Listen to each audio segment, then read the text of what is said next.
I have cinema here. All right. Let me check the actual channel because I'm not seeing that we're live. Oh, okay. So I am live, but it just didn't use my actual things that I wanted to use. Cool. Cool. Love that. I love it when YouTube does that in some way or another. All right. So let me just edit this really quick.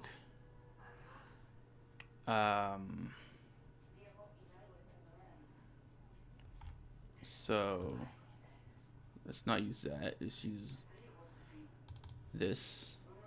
Okay. Let's use this. And let me add the description that I was trying to add earlier, but the game said the stream said no. And let's see.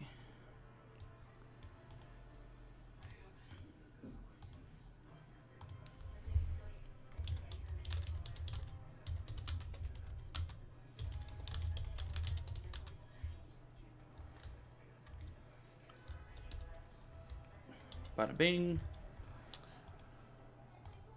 We're just gonna be doing whatever, honestly. So let me just post this everywhere that this can't be seen.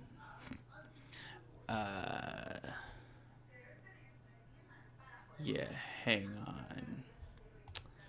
Where is everything at? I feel like everything's so much more complicated than I'm used to. I remember it being. But that's fine. That's fine. I'll figure it out. I'm a smart man. I can do it. I am a somewhat smart person. Somewhat. Let's see.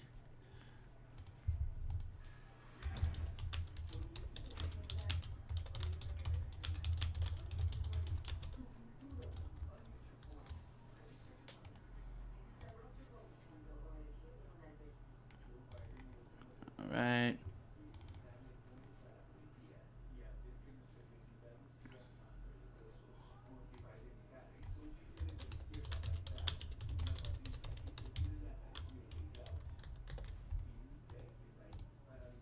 Bam.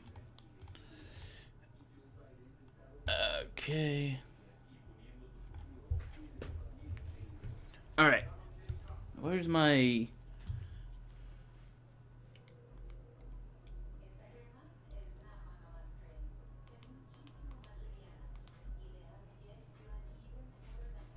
Alright. Okay, alright. Hannibal Royce, what is good? How you doing? What is good? I'm chilling. I hope you're doing all right, having a good day. I'm actually I was just about to post a link to this stream on my Discord. So hang on a second. Let me just make sure I do that really quick.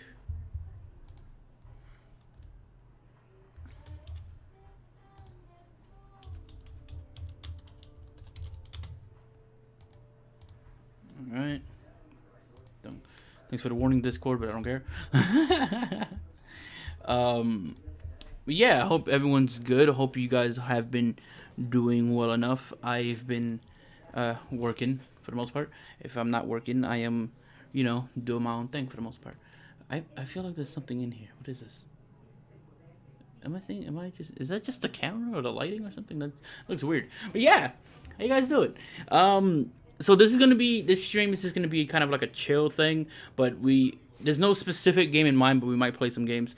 I think the Mario 35th thing is out now. It might be out now. I'm not entirely sure.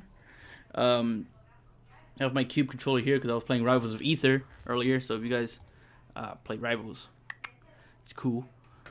Let me see. Gray hair? Yeah, that's what I think it is too. I think I'm getting old. I think that's a gray hair. That's definitely gray hair. Look at that. Stressed out. Let me get my Pro Controller because I think they released the Mario 35th thing. and I could be wrong, but I think that that's what's going on right now. So let me see. I believe that is the case. I know my chat thing doesn't work. Oh, it actually works now. Yes, I fixed it.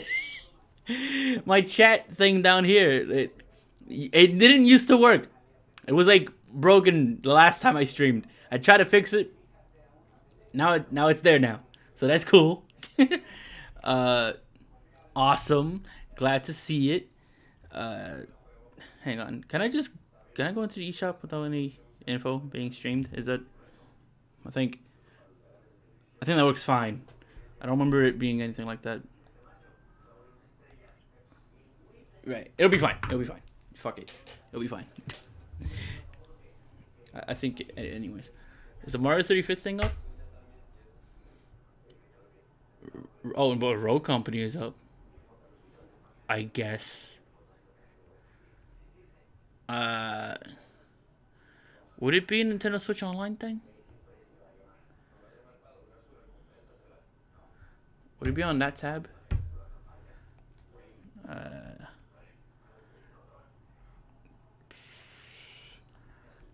I guess it's not out yet. I thought it was out. I guess I was wrong. I thought it was out for some reason. Oh, well, that's fine. So yeah, I was thinking we could try to do something a little. I don't know if you guys want to do it now, later, whatever the case is. Doesn't really matter in my mind, honestly. But I thought it'd be cool to sort of make a tier list out of every current platform right now. Ozri, yo, what's good? Oh my god, is that loud? Can you guys hear the game? I don't know if you guys can hear the game or not. Yo, but what's good, fam? The random shifty stream, always. Bro, it's always because I'm either busy or tired from being busy. If I'm just straight up. So that's usually what it is. And I didn't want to. A big part of like my mental back then was just like, yo, streaming every chance you got was just kind of tiresome. So I kind of just have fun with it, or at least try to. Yo, Smash Brothers, I know, right? Look at it. Isn't this looks exactly like Smash, right? It kind of is, right? Yeah, it's Smash, bro. And tomorrow morning we're gonna have the Smash thing. So I am waking up early to try to stream that. So if you guys, anyone in this chat is like, oh man, I hope. Also, I don't hear the game. Okay, let me see if I can fix that. Just let me know if it's like really loud, because if it's like really loud, then I need to, you know, change things around or whatever. I think this should be the option. Fix camera pixel smash. Pretty much. I don't know if you guys can hear that or not. If you can hear it, let me know if it's like too low, too high, you know, whatever the case is. But yeah, this is like tomorrow morning. I'm gonna try to stream that because that's obviously exciting, right? Being the Smash guy and having Smash news to look forward to. So obviously I look forward to that. But yeah. So I'm gonna try to stream that tomorrow morning. So if you look forward to that, I gotta do some early morning things though. I think I'm gonna miss everything until I get back. Alright, that's fine. No problemo. Although I'm sure you're gonna be into it. Maybe you won't be into whatever it's announced. I was gonna say he's gonna, regardless, when you find out, it'll be cool. But I don't know. Depending on the character, you might not like it. You might not. I don't know. You might not. Who knows? You know, it's fucking not everyone likes every character, right? That's like a thing. Also, yeah, game sounds fine. Cool beans. Alright. I made a comment about this on Twitter, but like I know damn well there ain't a lot of people playing this game right now. Because look at this. I posted it on Twitter, but just in case you don't follow me on Twitter or like you guys just didn't see it yet or whatever. If I go to online on this game and I go to my ranked leaderboard, right? According to this game, with the character that I play with, which is Clarin, it says that I'm, what is it? Yeah, rank 16. Like, doesn't that's a little too high for the amount of games I've played. You know what I mean? Like, I've played, let me see, 20, 21, 22, 22 matches.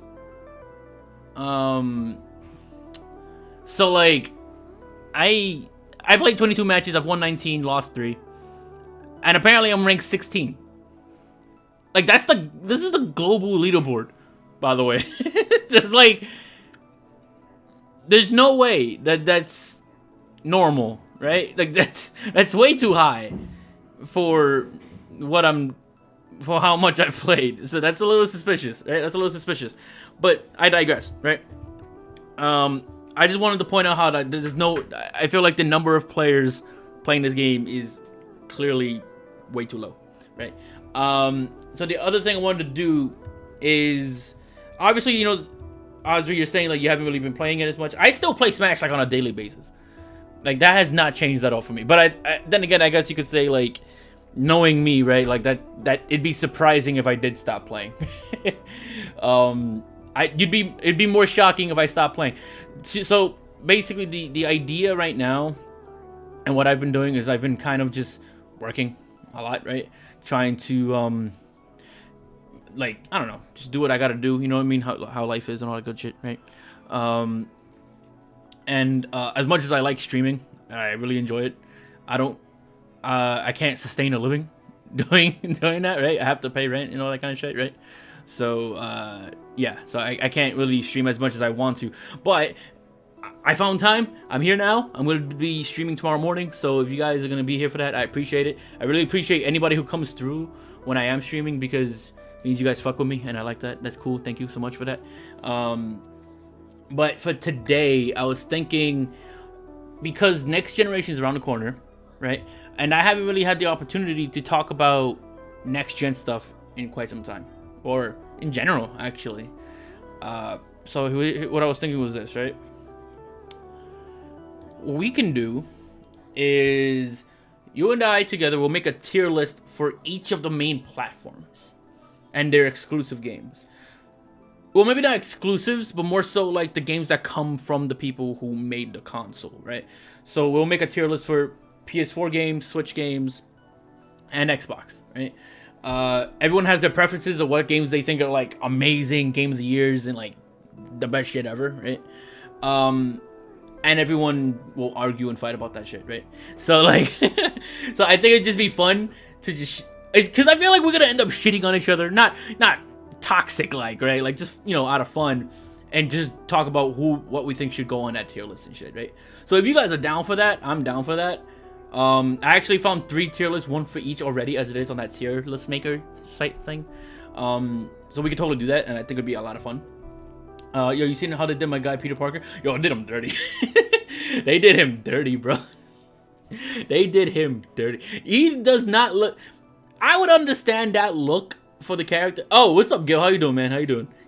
I've been playing Rivals of Aether, working, but I'm here. Found some time to finally take some time for myself. I was just talking about that too, Gil, which is funny. Yeah, it's mostly to do with like having to afford things right now. So I'm kind of just like working as much as I can to afford the things that I want and also need to pay for. And doing what I have to do, also spending time with loved ones, you know, that kind of thing. So it's just difficult to find the time. I'm actually really impressed with people who do YouTube as a living. Well, then again, if you do it as a living, that kind of exits out the job part of it, right? Like, you have a little bit more time because of that. I would love to do streams full time, right? Like, I would love to do that, but it's not sustainable for me. Like, it wouldn't make sense. You know what I mean? But I love doing it. Like, I really enjoy doing it, and I like talking to you guys and just hanging out. But you know, you gotta do what you gotta do, so it's all good. But yeah, like, I was thinking we'd do a tier list for each major platform, talk about why we think our favorite games are, you know, top tier for our platform or whatever. And I want to do one for each: PlayStation, Xbox, Switch, all that good stuff. And if you guys are down for that, I would be more than happy to do it, because I think it's fun. I think it'll be a fun time where we would all argue and just talk about it. But yeah, to talk about what Audrey brought up, Peter Parker looks stupid in the remaster. I don't know if everyone agrees with that here. But he looks stupid. He looks very stupid in my opinion. You can feel otherwise, but I just feel like if you're game is about a Spider-Man that is an adult, has adult relationships. He has been Spider-Man for several years now, right? I don't see how making him look younger fits him more. Like, I think they said something about, like, they wanted him to fit more because of Yuri Lowenthal's, like, voice or something, or, like, his facial structure. I don't see how that matters. Like, I don't see why that matters. So he just looks stupid. It looks really out of place. You mean this? He looks like like, if this was high school era Spider-Man, I'd get it. You know what I mean? Like, origin story Spider-Man, high school type shit. Like, I would get it. Like, he looks young and it would fit in that sense. But this is a grown-ass man. And he doesn't look like a grown-ass man. He looks like a child for the most part. So, yeah, he looks stupid. Like, I don't think the face as a whole looks bad. Like, I don't think the actor looks bad to play Spider-Man. It's just, for the type of Spider-Man that we're talking about here, it does not fit. It doesn't fit at all. It also is not very... It's also very weird to kind of recast somebody in the middle of the role. Almost like it's like if you took Iron Man 1, right? Let's go back to Iron Man 1 of the MCU, right? And then actually they did do that. Wait, didn't they do that with fuck, what was that character's name? War Machine? Wasn't he recasted? It's kind of like that, I guess. Right? I could be wrong. I feel like I'm remembering it a bit here and there. Geek! Hey, what's good, bro? It was fun playing Smash, by the way, that other day. it was fun. But hey, it's good to see you, Geek. We're talking gaming opinions. And I don't know how long you'll be here in the stream for, but I was thinking of doing a tier list on stream to rate all of the games that belong to PlayStation, Nintendo, and Xbox, right? And kind of just talk about how we feel about their current output, because next generation is like right around the corner, right? Like, next gen games are coming around the corner, and we know sometime soon that, you know, people are gonna start picking up these new consoles and gonna start talking about these new games. So I kind of wanted to see if we can make a sort of like shifty tier list thing and just talk about like how we feel about the best of PlayStation, the best of Xbox, and we're just throwing Switch there too, because why not? Why not? And see, and I have certain rules in mind for how we count certain things, how we don't count certain things. But yeah, that's basically what if you're interested in doing that, I'm interested in doing that. You guys let me know in the chat if you guys are interested in doing that sort of tier listing. We could literally do it in this stream right now. So yeah, let me know. Hey, Jimmy Blouse, what's good? What's good? Glad to see ya. It's glad to see everybody coming through. Glad to see all of you, seriously, because it's been a while. It's been a while, but I'm trying to find more time. I'm already like tired I'm tired now. If that is not already obvious by my current look, I guess. I don't know how to word that. But it's been I'm tired now, but I'm trying to find a time to like do the things that I like doing. And yeah, that's pretty much it. Let me see. Let me catch up with you guys a little bit.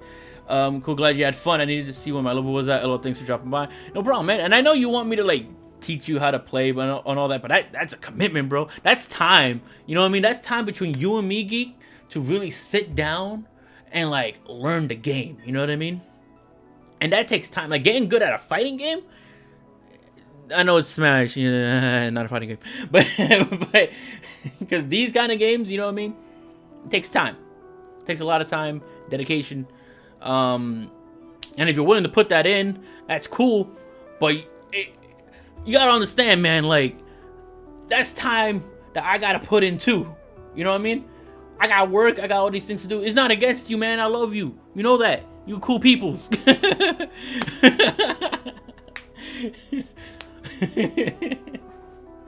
But no. But like, I'll teach. You know, I'm always been.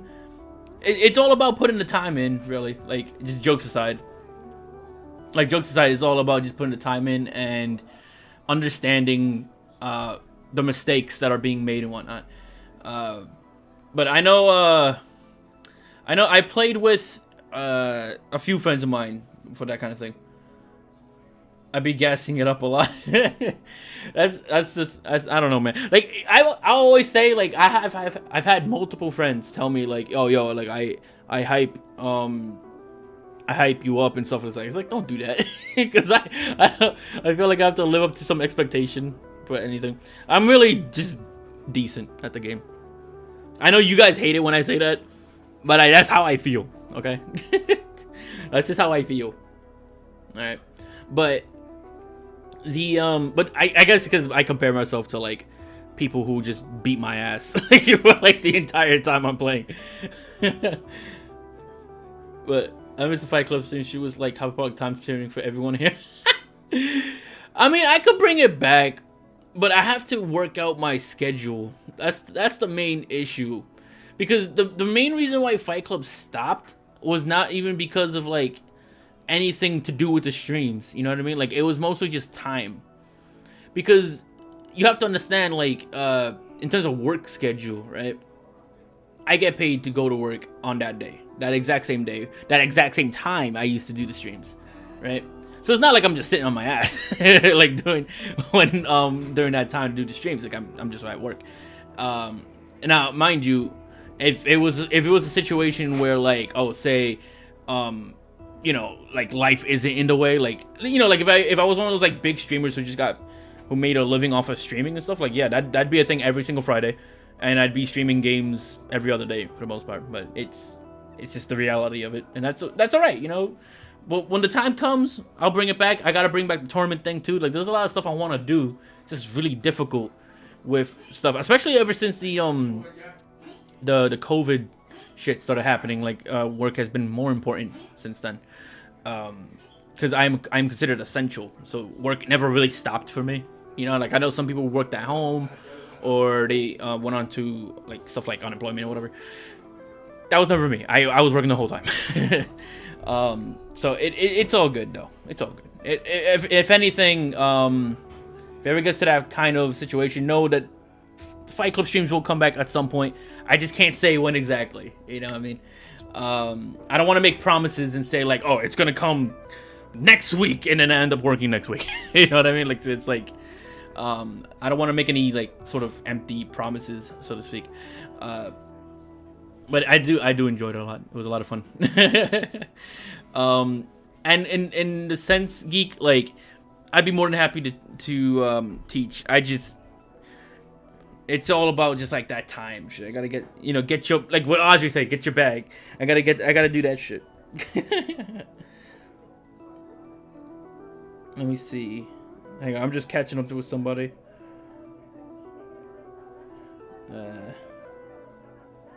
Sorry, just responding to messages. Yeah, that's pretty much mostly what's been going on. And you know what? Gotta do what I gotta do, and I'm sure everyone else has got to do what they gotta do, so it's all totally understandable. I hope you guys understand my end, of course. But I appreciate you guys stopping by when I do stream, because it makes me feel like I'm somewhat wanted in a way, if that sounds weird. But like if I came back after a while and I stream and I still get a good amount of you guys coming through, saying hi, saying what's good, like that's cool. I appreciate you guys. That's really means a lot, bro. You know, I know. I just wrote a book, a website. I work, and I do have to eat and sleep. Yeah, exactly. Like you got stuff to do.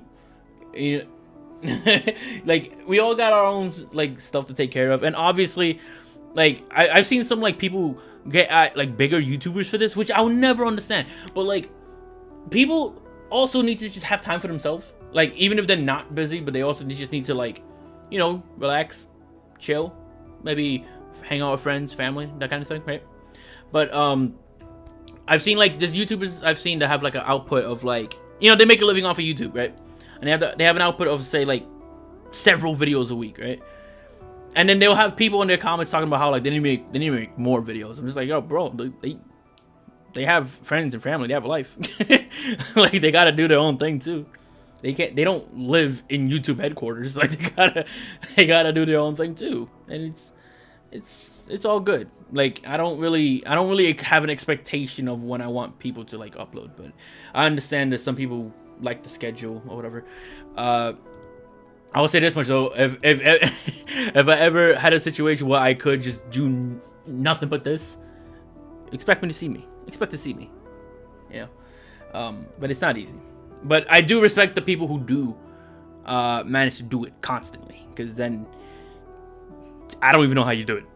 Clearly, I'm not. I'm not as good at that, right? But yeah, I appreciate you guys stopping by regardless. And like Ozzy said, you gotta get your bag, so you know there's donation links in the stream. Nah, you don't gotta do any of that. You ain't gotta do shit. But yeah, so if you guys, there was a lot of gaming news that's happened over the past while. I don't know how to word that. Hang on, let me. Can you blame a man though, Ozzy? Like, come on, like. Alright, here's what I'm gonna do. We can talk about. There's a lot of things to talk about. There's the whole Spider-Man thing. Next gen is right around the corner. Then you had like stuff happening like the Bethesda buyout for Microsoft. So now Microsoft owns like a shit ton of franchises, right? And what does that mean for gaming and whatnot? There's a lot to talk about, and I'm not sure if you guys are willing to go through all that bullshit with me. Talk about all that shit. If you guys are genuinely interested in what I have to say, let a guy know. You know what I mean? But for the most part, I am very much interested in a lot of that and a lot of the cool stuff going on. Even Nintendo with like Age of Calamity is kind of cool. I don't know if everyone's into the Warriors like gameplay, but I totally am. Like I like Warriors games to an extent, not all of them, but I enjoyed them enough to play them casually, like every once in a while. And if there's anything, Don Wayne, oh my gosh, hi. But how you doing? It's good to see you too. Like the stream. I love our convos. I have a lot to say. I don't shut up. That's the main problem. That's the main problem. I like talking about bullshit. And as long as people like hearing my bullshit, the bullshit will keep coming. That's just how it works for the most part. But yeah, so they have like a lot of shit going on. Really, there's a lot of gaming related bullshit. I got it for Switch. I had it for Wii U. Hyrule Warriors, right? Yeah. So this new one coming out, Age of Calamity, has a lot of stuff going for it that I think it has a lot of potential for what it is, right? Because it's clearly borrowing a lot from Breath of the Wild due to its story being tied to Breath of the Wild. So you can kind of just like get away with not as much as the first game, but you can make people care more about what's going on in it. So it is kind of interesting to see where it's going to go. Based on what we know about Breath of the Wild, right? Let me see. So Shifty, you saw my ranking about the Switch 3 years on your server? Yeah, I actually did read it. I think I forgot to respond to it, but I believe you mentioned a certain year being better than like the first year, which I think was like something you felt was like surprising. I guess looking at it. But this does bring me back to the tier list thing, because I kind of want to go into that thing. Actually, let me see. Where's I usually use my phone with like a second monitor whenever I use my PC screen for something. So hang on, let me see if I can pull up those tier lists, because if I can do that, then I think it'd be kind of fun to just have them shit saved in some capacity. Let's see. Okay, so I have 3 different tier lists up here. I don't know if they are good, but I would like to hope that they are good enough to make a tier list of these games, like different, of these platforms, different best games, so to speak. So, hang on, let me pull up the chat on my phone so that way I can kind of just read you guys responding while I'm also doing the tier listing, because I don't have 2 monitors. I don't even have the space for 2 monitors. If you could see my setup here, you would know that. I think like the only person that's ever seen my setup is Radical. So if Radical's watching low key, or if anyone knows who I'm talking about, you know who I'm talking about. He's the only person who's seen it because he's the only person who's been here. But all right, let's see here. Well, kind of low key wish I had 2 monitors now. I ain't gonna lie to you, but we'll see. Yeah, you said it was 2019 better than 2017. That's the part I thought was surprising because I didn't. And I think you said the same thing, that you thought it was pretty interesting that you felt that way, or whatever. Hi, Lois from Mel. Hi. No. Howdy. That's an inside joke, but for the people who don't know what the hell we're doing. All right. Let me look at this bullshit now. All right, so let me pull up the thing. I don't have anything up here that's making it look weird, right? No, I think, yeah, I should be fine. Yeah, I should be fine. I think I had a number thing, but what the fuck was it? Did I have? Is it this? No. What the hell did I have? Oh, that's what it was. I figured it out. All right. We'll just do that then. All right. Let me see. I'm just making sure that you guys can see what I'm looking at. All right. So these are like random tier lists I saw on the website. So I don't know if these are good for obvious reasons. Yeah, so there's all these, right? So the only real rules I'm getting from like this whole tier list thing essentially boils down to it has to come from or have some sort of relationship with the manufacturer of the console, right? So if it's owned, developed, or published by the owner of the console. So if it has a relationship with Sony, Xbox, Nintendo, whatever the case may be, I consider it fair game. That's how I'm looking at it. You guys can agree to disagree if you think that makes sense, but that's how I'm looking at it. It has to have some kind of relationship with them. So for that reason, if it's something like, say, PlayStation putting a game on PC, I would still look at that as like a PlayStation game since it basically belongs to them, right? But yeah, so and I think of it like it could be fun to kind of take a look back at some of these platforms, because I have one for PlayStation here, I have one for Nintendo. The Xbox one is fucking huge, by the way, but we'll get into that when we get there. And the other rule has to be that the games have to be playable on the current platform. So we're not talking about 3DS, we're not talking about PS2, we're not talking about PS3, unless the PS3 version had some kind of upgrade to the PS4 version or something along those lines. We're talking about games that are playable in their current form, right? I don't care if you have an OG, actually, I don't care if you have an OG PS2 or something on your console. They should be playable, on the actual main platform, right? I also don't have any idea if these games are even all the games, because these are like tier lists made by like completely random people. I have no idea. I just picked 3 at random, and it'll be good enough. It'll be good enough. If this game's missing, that's fine. The only other rule is that I also have to have played the game. If I can't really vouch for a game I haven't played. I'm just gonna be going off of your word. So there's that, right? So I would say, which one do you guys want to start off with? If you guys want to start off with like doing a Nintendo one, because I know most of the guys in here are into Nintendo, right? I very much consider Nintendo to be my favorite, so obviously I would have a preference here. Or would you like to do PlayStation, Xbox, Switch? Doesn't matter to me. But those are the only 3 rules I'm looking at it as. It has to be playable in the current system. I have to had played it because I need to be able to have a sort of word on it. And it has to have some sort of relationship with the main platform holder, whether it's owned, published, or developed by them. Doesn't matter. So, which should we start off with? Let's see.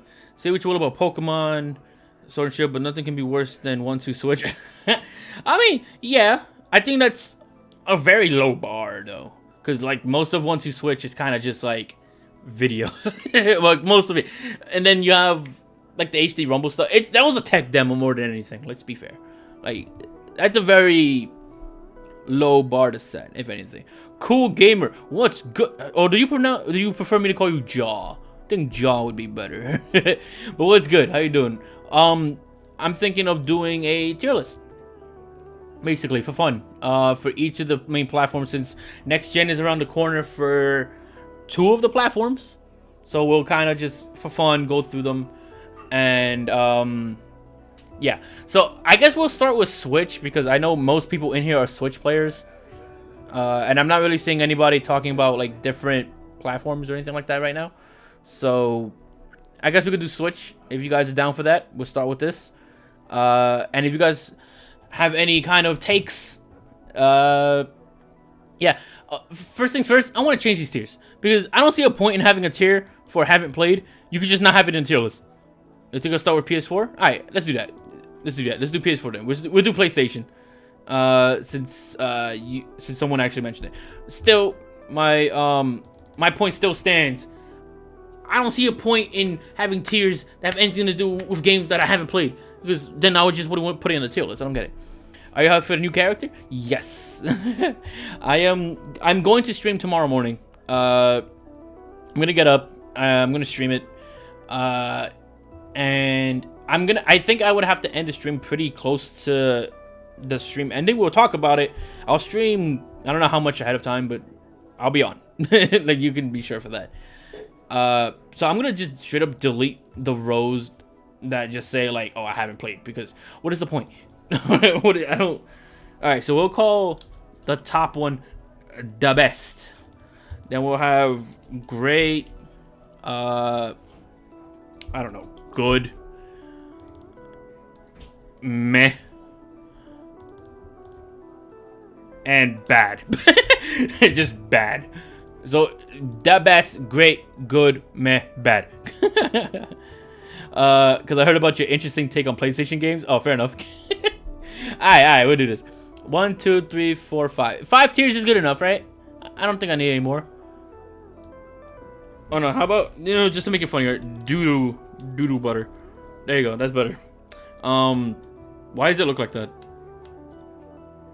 You know what? Alright, you know what, we'll just leave it like that. Say, do you have to pay for this site? No, this is a free site. Tier maker. Just Google tier maker, and you can just use it. Like, and it most of the tier lists are made by like random people like you and I who just go on there and yeah, just like bullshit, make up tier lists or whatever. It's like a free site thing. Jordan drop a Spidey gotta be in the best. Oh, let me see. Where's Spidey? Spidey's around here. All right. Here's Spider-Man. All right. So Jordan Dropout saying, "What's going on, man? It's good to see you. How you doing, man?" So I know we're gonna get people mad with these tier lists of everyone's takes, and I have some very interesting takes when it comes to PlayStation games. So the best means like they gotta be like 10 out of 10s. Game of the year. Okay, I thought you had to pay. No, you don't have to pay for this. Not at all. But yeah, so the best is going to be for like, you got 9 out of 10, 10 out of 10. This is like the best of the best that you have to offer, right? I think that's fair to say, right? So, I'm not quite convinced that Spider-Man is the best. You can argue it all you want. You just let me know. Xavier, good to see you too, fam. How you doing? We're making tier lists for each of the platforms right now. but I'm gonna say, like, for me, I'll put Spider-Man in great. I think it's great. I think it's a lot of fun. I think Spider-Man had a lot of good gameplay. I liked playing the game a lot. I think swinging around was a lot of fun, to the point where I beat the entire game not once ever fast traveling, because I thought the swinging and the mobility was so fun that I said fuck all that. I said fuck the fast travel. I didn't need fast travel for that game. It was that fun to play. But I did not give a shit about the story. Blasphemy. I'm sorry, Jordan. You can market your points, man. I open it. If you can convince me otherwise, I'd be open to change.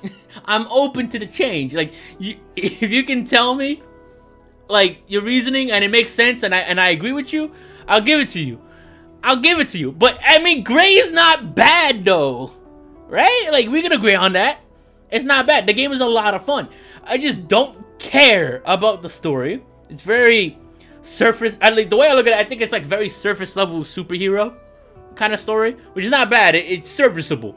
It's better than Avengers, which is a very low bar to set, to be fair. But I mean, but it wasn't bad. It was a lot of fun to play. I thought that the story was okay. And I don't really remember much music wise. I don't think a lot of the music really stood out to me. It was just kind of, it was good. It was serviceable music that made the. I honestly didn't know about Fast Travel until DLC. Yeah, I mean, because the act of swinging around the city is so fun, right? It's just that good, right? So, let me delete this tier. We don't even need this tier. We just need 5. We'll keep it simple. But yeah, so I'll put it in great. I think it's a great game. I think it's a very good. It's definitely up there in terms of PlayStation games. That's a fair score, man. I'm joking. No, I know. I got you. But let me see what else is in here. So Killzone Shadowfall. I'm gonna put that in doodle butter. that game was kind of ass.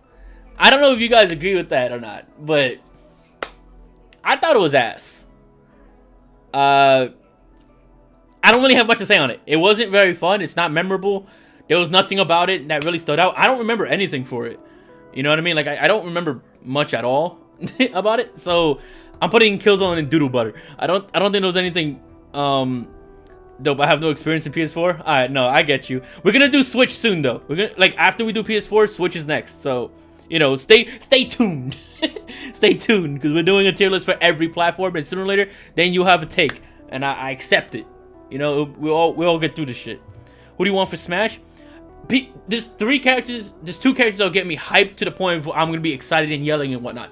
That being Doomslayer and Travis Touchdown. Either one of those 2, I'm yelling. I'm just yelling all together. And then we got Knack, right? Knack, doodle butter. All right, that's doodle butter. Knack is doodle butter. If I'm skipping games, it's because I haven't played them. So I just want to make that clear. I haven't played these games. I thought Shadowfall was okay. See, the way I look at it is that if it's just not memorable in any way, I think that's somehow worse. Maybe that's a weird take, but I think it's somewhat worse if it's just not. It just has nothing. Like, it's like just stale end of white bread. Like, it just has nothing happening. So I'll put like Killzone and Knack and doodle butter. Yeah, I have a good feeling that Travis or Crash might be in Smash. I mean, if they're in, like, I'm not too big on Crash. I think Crash would be okay. Travis will that'll send me way up there. Like, way up there. Yeah. Uncharted Lost Legacy. I'll put it on meh. I don't have too much of an opinion on it. I don't think it was bad. It was eh. Like, it just kind of existed to me. Persona 5. Put it in the best. I genuinely had a lot of fun playing this game. I have criticisms for it. I don't think it's perfect. I want to make it clear, I don't think the best is perfect. I do think it is a really, really good game, though. Despite having a lot of certain little story details are kind of stupid in this game. But the way I look at it compared to like the other PlayStation games, I feel like that's just that's not the only game, but like it's up there. I think it deserves to be up here. The Order 1886, doodle butter. I think that was doodle butter. The only thing I remember about The Order was its visuals, and that's not enough to make me like a game necessarily. So I'll put it up there. Bayonetta D might get in from Kirby Fighters. I mean, that'd be a hilarious game to do it with. I don't know. Like, I don't hate any character getting in. I'm just kind of like, I'm like, what's the word? Indifferent. Yeah, I'm indifferent to like whoever gets in. So I don't really care either way. Bloodborne. I'll put this in good. Gotta head out later, bro. Alright, I appreciate you stopping by, Jordan. Appreciate you. Thank you so much. Have a good one. Yeah,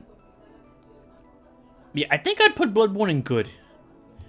Because I didn't really enjoy the more limited nature of the game. It didn't feel like the gameplay really justified the more limited,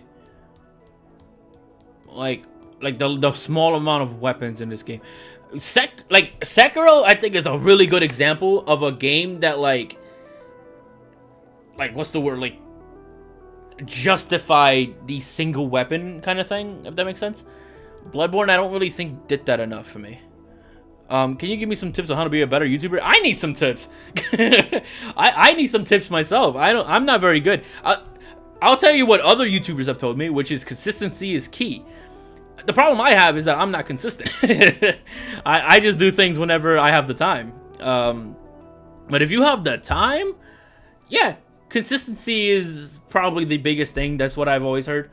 And just do what you like, because if you're just pretending to like something, then you're gonna end up just not doing it anymore. And yeah, that's another thing. Let's see, what's next.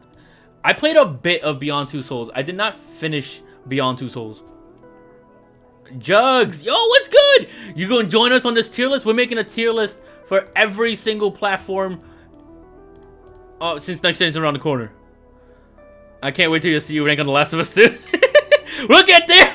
It's coming. It's coming. All right. It's coming. It is coming. But yeah. So again, for people just now coming in, like Jugs, the only rules to these tier lists is I personally have had played the game. It has to be either owned, developed, or published by the main console manufacturer, like Nintendo, Sony, Microsoft, or it also needs to, shit, what was it? I think was that it? Might have been only those two rules. There might be a rule I'm forgetting. I think I forgot the other. I hate myself. Yeah, alright, well, you get the idea. It has to be those two things. I have to play the game, and it has to straight up just be, you know, a fucking, I have to have played it, basically. Oh, and it has to be, I just remember what the last rule is. It has to be playable on the current platform. So it can't be like a PS3 game that's not playable on PS4. We're talking PS4, Xbox One, and Switch in this particular sense. Alright, we'll get there. We'll get there. Don't worry. Alright, what do we have? Beyond Two Souls. I played a bit of it. Fuck. I did not. The thing is, this is hard because I didn't finish this game. You see, it has to be. Fuck, I don't know, because I did not really enjoy my time with it. But I feel like, is it doodle butter bad though? Like, is it so bad to the point where I just really disliked it? That's hard. That's honestly difficult. I don't know where I would put this. I don't know. I don't think it was bad, so bad to the extent that it was doodle butter. I don't think it was. I'll put it in meh for now. As I go farther along in the list, maybe I'll change my mind on that. But I think for now, I'm gonna put Beyond Two Souls in meh. All right, Days Gone. I played very little of this game. Jason, Jason. Mind you, you guys can if you guys have an opinion on if I should move a game up or down, feel free to tell me why. And if I feel like it's convincing enough, I'll move it up or down. You know, this is a group effort. It's not just me. You know, this ain't no dictatorship type shit. You know, you can tell me whatever the fuck you feel. I want to say Days Gone in meh. Should I make a new rule for me to have beaten the game? I'll put meh for now. I'll put it meh for now. I did not play Detroit Become Human, so I can't put this in unless you guys have a take you want to put it somewhere. I guess you can let me know. I did not play this game though. Neither with the rest of these. I've never even heard of some of these. Alright, so God of War. Alright. Now I know somebody in the chat is a huge fan of this game. So like here's my thing. I liked God of War. I did not love it, but I liked it. I don't think it's gaming perfection either. I think it was good though. I think it was very good, actually. Yeah, Donkey says it should be in best category. Yeah, sure it is. The best. I'll put God of War in great, better than Spider-Man, because at least with God of War, I remember some of the music. Like I actually remember some of the more Viking, powerful music that the game has. I also remember liking the story more in God of War than I did in Spider-Man. I love you. But the only reason why I won't put it in the best primarily has to do with I found the gameplay to be hey, I'm going to head out. Bye. Alright, cool. I appreciate you, Jaw, coming through.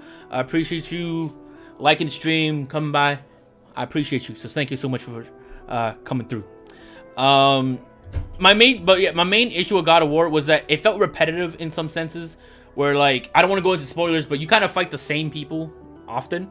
A lot of the same enemies are the same again later on. And you fight the same boss like 3 times. While also the gameplay being a little bit too slow for my taste, personally. So, I like the game. I don't think it is the best the PS4 has, but it's good.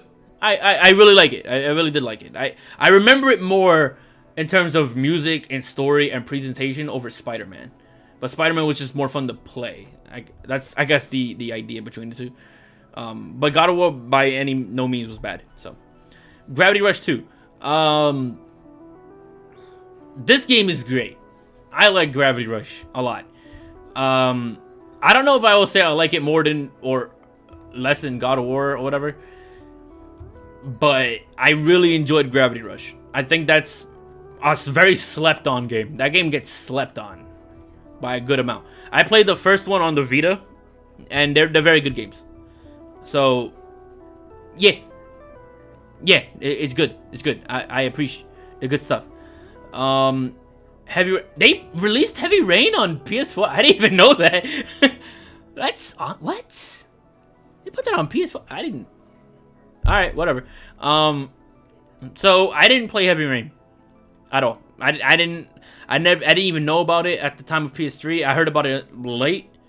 When those videos became popular of like Jason and shit like that. Like that's when I heard about it.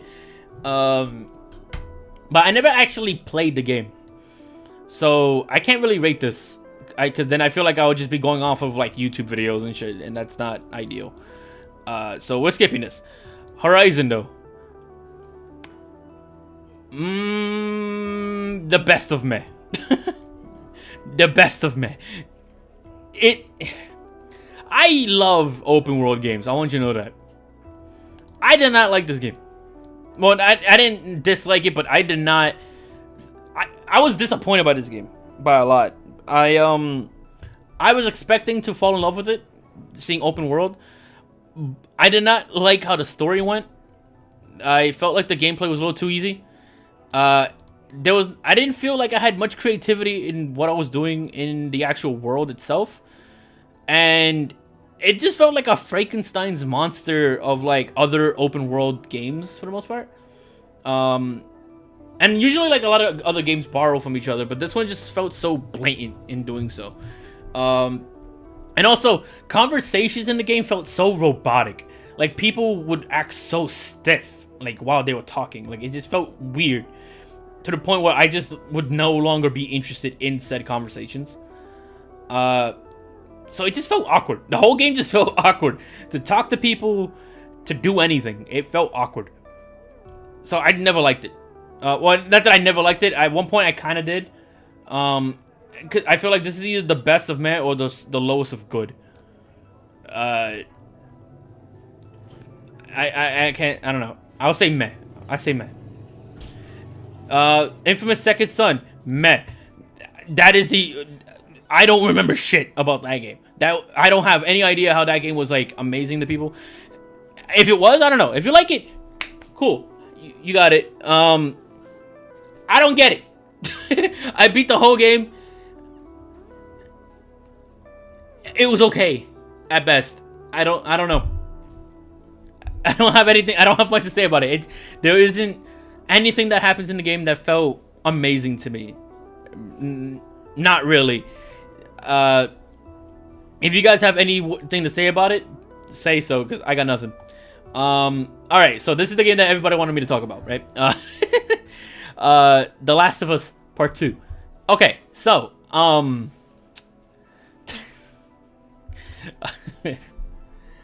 alright, so, everyone who knows me, knows I don't typically love Naughty Dog games. My cycle with them is usually I'll play it, that was okay, and then I'll put it down. That's typically how it goes. Typically, right? The main problem I have with The Last of Us Part 2 is that there was, and I want this, I played this entire game upset. Like, genuinely upset with this game. Not because of the story, just because the game was annoying. It was just annoying to play. There was nothing in this game, gameplay specifically, that felt like a genuine step up from anything. The only thing they added was going prone, like laying down on the floor from the first Last of Us, and that was it. So they had like almost a decade or so to like do anything, and the only thing they could think of was crawling on the floor. Okay, fair. Alright, you don't need to reinvent the wheel to make a good game, right? So how's the story?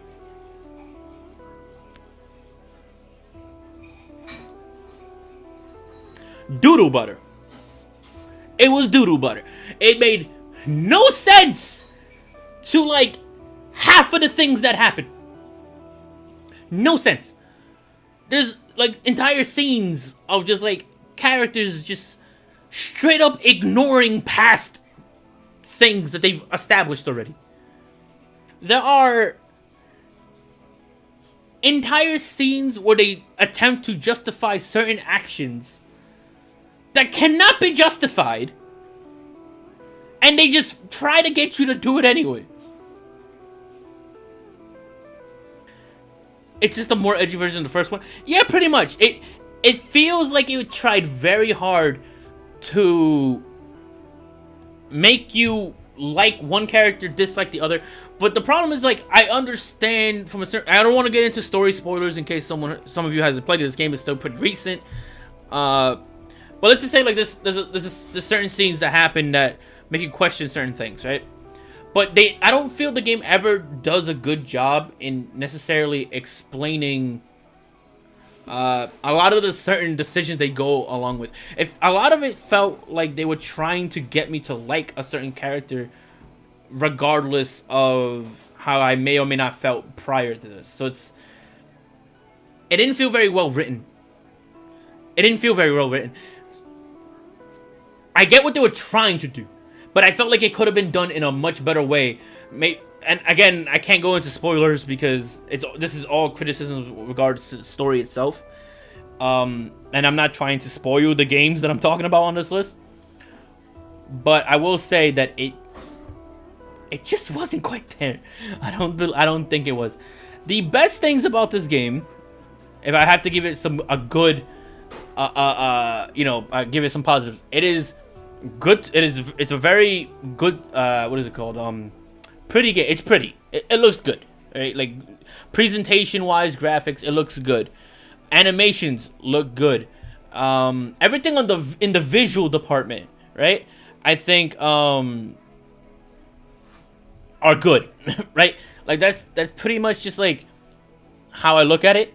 Like Last of Us, in terms of its story, in terms of its gameplay, the gameplay doesn't do anything. The story is not very good. It's way too long. Like the pacing's slow as shit. I just don't see any reason to like I didn't get much enjoyment. I genuinely played the game and was just upset. The best thing about this game was how it looked visually, because you can't deny it looks very good. In my personal opinion, when I was talking to personal friends about how I would rate this game, because since I'm not a PlayStation channel, I'm a Nintendo channel, so I didn't really feel like making a video review for Last of Us Part 2 really mattered all too much. But I felt that the game was a 6 out of 10. Just like overall. It just didn't do much for me. Personally, I would look at a 6 out of 10 to be better than Doodle Butter. But I felt like it was Doodle Butter. That's what it felt like. So it's either gonna, it's probably going to be in meh. Probably. But I'm going back and forth on it, to be honest. Part of me wants to say it was Doodle Butter. This was the first time I played a Last of Us. Not Last of Us. It was the first time I played a Naughty Dog game that I just disliked. I'm just indifferent to them. But this one was straight, like, I just did not like it. And I guess that falls on the Doodle Butter, right? I got Doodoo? Yeah, I guess so. I guess so. Maybe we'll review this later, but I'm thinking it probably, like I said, at best, it goes in meh. At best. In its best moments, it goes up there. But it does so much that was just so bad. It was just bad. Let's see what else. We have, I already put Royal. There's no reason to separate Royal and Persona 5. I'm just not gonna bother with that. What else did I play? I played like a portion of Ratchet and Clank. Not enough to, I don't think it's enough. How much I've played of it was enough to really make a fair opinion on it, though. But I think it was okay. It was okay. I think I don't have too strong of an opinion on it. The first Last of Us, good. I would say it was good. Didn't love it. Didn't hate it. The story was actually good on this one. I don't really have too much to say on The Last of Us, especially since I just talked about Part 2. I think it was just a much better written game. The story points where it tries to hit you in your emotions hit more consistently. I don't think it did enough. And I think it had more potential in the story, and it just didn't hit those notes for me. And gameplay was serviceable. Nothing too great. And keep in mind, imagine what I just said about this game. That the first Last of Us is what I consider serviceable combat. And then Last of Us Part 2 adds next to nothing other than laying down. So after like, what was it, like an 8-year development cycle or so? I expected more of it from that. So I guess that also helps illustrate my point that I did not think its gameplay was good enough to justify. The first Last of Us had serviceable combat, so I thought it was okay. And it's okay considering it's the first of itself. When you're the sequel and you do next to nothing after that, I don't know. That's when I'm a little like, I don't know about you. But yeah, I would say the first Last of Us it was good. I liked it. It wasn't the best thing ever, but it was okay. The Uncharted collection. Should I rate collections though? That's difficult. I guess. Yeah, good. I good. That's how I feel about most of the Naughty Dog games. Uncharted 4 goes up there too. Just good. So I'm not caught up on Yakuza yet. I'm going through the games. I'm on Yakuza Kiwami 2 right now. So I'm not actually fully caught up to rate this one, which is 6. Yeah, that's 6. So I'm not even gonna bother with that. Like I can't rate that. Ghost of Tsushima. All right. Great. That was actually very fun. This is what I expected more so from Horizon, but I got it in Ghost. Ghost actually used its I think it uses its environments better than Horizon. Maybe not by a ton, because they do a lot of things similar in terms of just like very simplistic things. Like the only reason why I don't put it in the best is because I felt that the story forces you in a very specific direction. I think the game would have been better if it allowed you to do what you want and be judged by the things that you're doing. Because it has like a very strict thing of like following samurai code and going against the code. If it lets you choose by just what you're doing, I think the game would have been better overall. And I think if the story had like 2 branching paths that, kind of shown that off, it would have been great. I also felt like a lot of the things in the overworld don't challenge you as much. There are certain things like there's like these little obstacle courses that you have to go through and whatnot. Figure out how to get through it. I like those. Those felt like mini challenge rooms.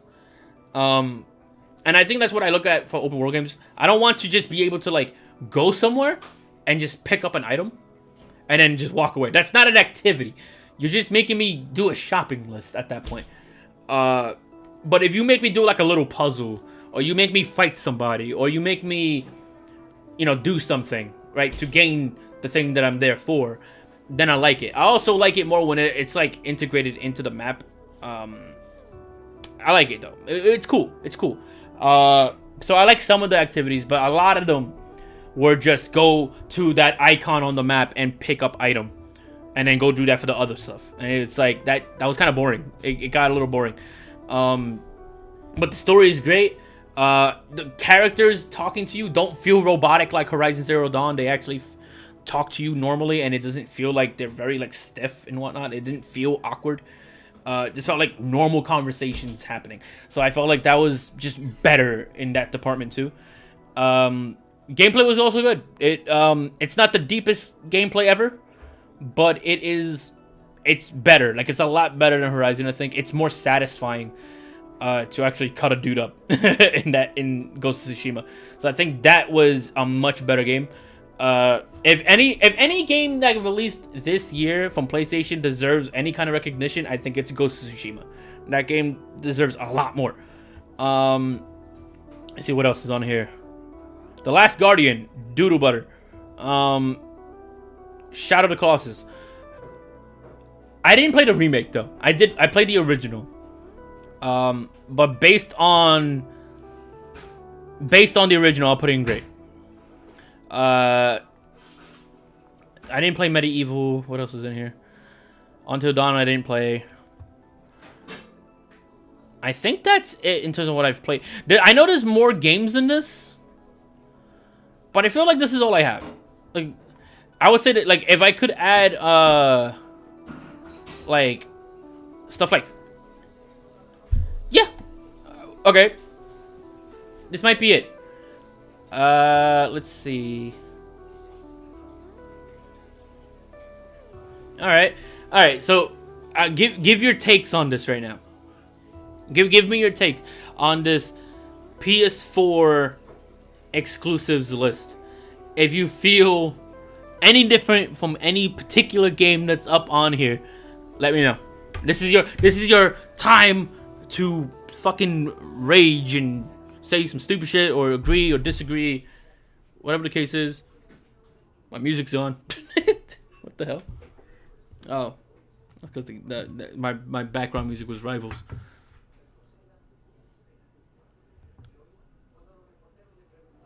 There you go. But yeah, so let's see. I don't think there is any, because there are some games in here that I just did not play. Like, obviously, after calling Knack 1 doodle butter, I didn't bother trying to play the second one. So I don't really have like a massive opinion on any of these. I don't even recognize somebody. I know Tearaway. I didn't play it. I didn't play Infamous First Light either. Jesus, I think that's it. I genuinely think this is it. This might be the PS4 tier list we got. Unless it's any of you guys that want to argue this, we might have to move on to the Switch one.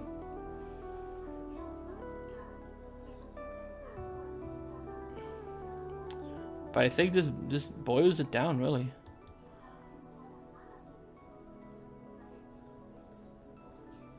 Yeah. All right. I'll just move on then. If anything, we can come back to it if it's absolutely necessary. All right. So get rid of this. Delete that row. 1, 2, 3, 4, 5. Let's just make the same fucking tier list we made with like the other one. So doo-doo, butter, meh, good, great, and the best. And this would be for Switch. The Switch games tier list. Again, I don't think we need like a million tiers. Just keep it amazing, good, really good, good, and the game sucks. I also doubt this is all of the games. It's probably not. We'll just work with the small sample size. It's not important. It's not all that. But it'll probably be fun to do anyways. So yeah, let's go on with it. So I guess we'll just go in order, and yeah. So let's go games. Okay. So for the Pokemon games, I'm only gonna put one, and they'll just count for both. So the Let's Go games, I'll look at them as meh. I think they're meh. Not bad. They're not bad enough to be considered bad. But at the same time, they didn't really do too much, really. And I wasn't too big on the catching mechanic. It was a little annoying to have to do it every time I wanted to catch something and whatnot. So they're meh. I think that's fair. I don't think they were like necessarily bad. I remember people feeling like they were like the worst things ever, but they're not. I don't think they're that bad. So yeah, I think that's fair. All right, Pokemon Sword. I would say good. I don't think Pokemon Sword was amazing, but I do think it was probably the best of the 3D Pokemon. That is a low bar to set. However, I think it was good. It's not great. It didn't do amazing things. It has issues. It has a good amount of issues. However, I don't think the issues that it does have gets it down to the point where I'm uninterested. Or just downright bad. I don't think it's to that extent. I think it's good enough. It's good enough. ARMS. Now, funny enough, I am in the minority when it comes to this game, where I actually had a lot of fun with ARMS. I know a lot of people didn't. So I'm pretty sure you guys are expecting me to put it in like meh or doodle butter or something. But I think it's good. I didn't hate this game. I have almost 100 hours on ARMS ranked, mostly playing ranked online, and I was only a few levels away from the highest rank in the game. So I actually I didn't hate this game. I enjoyed it. I thought it was fun. I know I'm in the minority though, so I'm sure like a lot of people are gonna look at this and go like, what? But I don't. I can only tell you what I think, and I genuinely felt like ARMS was just a fun game for its time. And if I had fun with it, that's what matters. Astro Chain, great game. A lot of good stuff going for it. I think my main issue with it was its story wasn't told in a way that I felt was very good. They leave out a lot of things.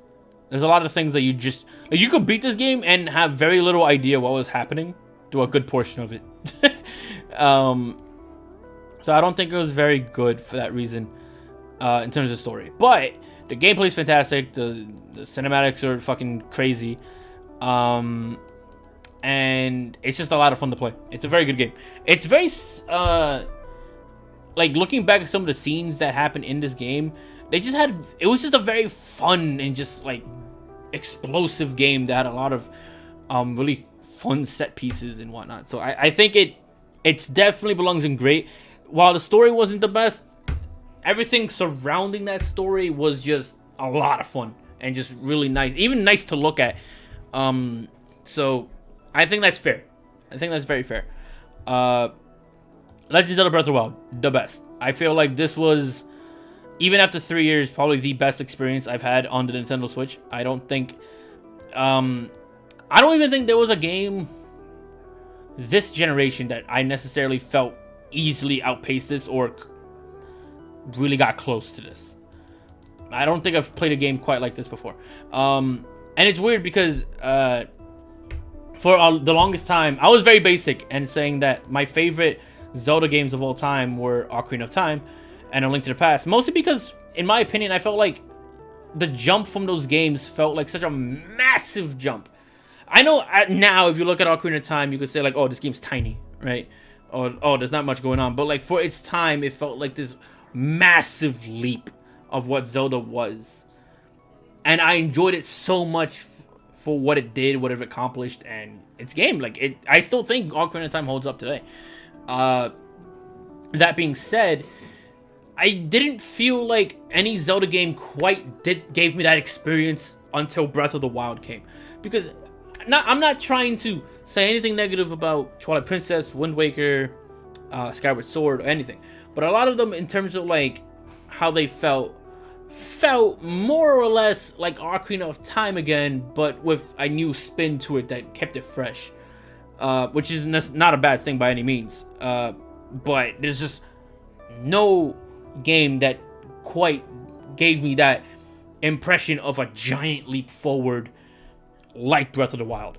Going from Skyward Sword to Breath of the Wild, or like I think A Link Between Worlds to Breath of the Wild, I don't feel like there was quite anything that compared to that jump. The only thing I can think of was Ocarina of Time back then. And maybe that makes sense to you guys. Maybe it doesn't. I don't know. Oh shit, my phone fell. But I genuinely just don't feel like there was a game that ever quite did what that game did. In terms of just having such a massive leap forward like that. So yeah, there's that. Moving on, Pokken. Good. I think it was good. Very fun arena fighter. A little weird with the online. I think some of the online is very weird in that game. And by online, I don't mean like netcode. I mean like you don't have a lobby system in that game. You have to do like a weird code thing. Some of the voice acting is annoying. But it was good. Like as a fighting game, it was fun. Not the deepest thing ever, of course, but you know, it was good. Xenoblade Chronicles 2. Good. I don't think it was amazing. I know as a meme, I like to shit on it. Because I feel like the game has a lot of things you can make fun of it for. Like the voice acting and the story. Like I want you to know, like half of the game I was just bored with. But and there's certain gameplay mechanics that are just dumb in it for some reason. I don't know. Like, I like Xenoblade X, I like Torna, and I like the original Xenoblade's combat system. But for some reason, something about 2's combat system felt so unbelievably tedious to me. To set up all these orbs constantly and having to do it all the time and to get this massive damage going on. After a while, it got a bit much. It felt a bit much after like several hundred hours of playing just this game. And having to deal with a story that I barely cared about. It wasn't until like the final chapter where the game picked up and I started really enjoying myself again. But goddamn, it was like a trek to get through it. I had a lot of trouble doing so. A lot of trouble. And that's kind of all I have to say about it, honestly. Let's see, Splatoon 2. Okay, so I'll say great. Good. I'll say no. It's good. It's good. It's a good game. It doesn't do much. They added like a new mode. They added a bunch of new stuff, but for the most part, it's just Splatoon. But I enjoyed playing it. But I was not interested in like getting really good at it and like really dedicating time to it. So I'll put it in good. I also just with Octo expansion. Specifically, I would put this in great, which is why I originally said great, because I think Octo expansion is really good. I just don't like the original campaign for Splatoon games because both of them, for both Splatoon 1 and 2, were boring, just really boring. So I just don't care about the single player stories, except for Octo expansion, because they made it a challenge. It became more enjoyable because at least now there was a reason to like really invest myself into it. And like, so for that reason, I would put it in either good or great. I'll put it in great with the implication that with Octo expansion specifically. If Octo expansion wasn't a thing, I would put this in good. I did not play Paper Mario. Sorry about that. I did not. I didn't care enough to play this. Xenoblade Chronicles, the original, the best. I love this game. This is one of my favorite JRPGs of all time, if not my favorite JRPG of all time. Love this game. It is amazing. I love it. It's good. Play it. I think it has, while simplistic combat, I feel like in this particular sense, less is more. And I think it's better to have less mechanics overall if the more mechanics you add to it don't make the experience better. And I felt like that was the case with this game. Going to the second, I felt like it was better when it was more simplistic. Mind you, I don't think it is the best combat system of all the Xenoblade games, but I think it is by far the best balance of story, because the story is phenomenal, the voice acting is phenomenal. The now with the Definitive Edition, it looks great. For the Wii specifically, the game looked phenomenal, considering that this game pushed that shit far. And it was just a great game. The game was beautiful. The game is even more beautiful with the Definitive Edition. This game is amazing. I love Xenoblade Chronicles. Yeah, it's up there. It belongs in the best, in my opinion. Fire Emblem Three Houses. I'm gonna say the best. This was my game of the year last year in 2019. At least it came out in 2019, right? The year this came out was my game of the year. I think it was 2019. Three Houses was amazing. It has issues, which is why I wasn't sure if I wanted to put it in great or the best quite yet. And I might change my mind on that, because there are certain things about Fire Emblem Three Houses that is just not ideal. But in terms of the story, you have basically 4 storylines, all great. While I think some are weaker than others, personally speaking, I think the Blue Lines are probably one of the weaker ones, along with the church route. That's my personal opinion. But what I loved about this game was the fact that regardless of which route you chose, everyone who played this game felt like they chose the right one. And that's, I think, is rare to see in a game with multiple choices. I feel like it's typically the case that people universally agree that like one is like the bad or the good route, right? Or like certain routes are the good and bad ones. But every person I knew that chose Blue Lions or Golden Deer or Black Eagles, they all felt like that was the right choice. Like, it's rare that I see someone that chose what they chose in this game and did not like the outcome. It felt like everyone was happy with the route they chose, and I feel like that's a very rare thing to see. The only time I've ever seen someone say that they disliked the route was because they went in with the knowledge of another previous route, so it's kind of like they're comparing rather than, just judging it by its own worth.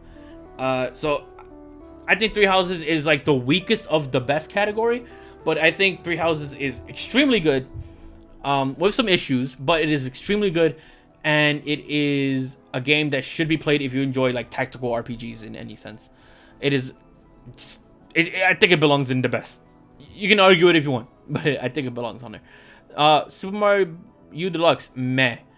Ring Fit Adventure, meh. Toad's Treasure Tracker,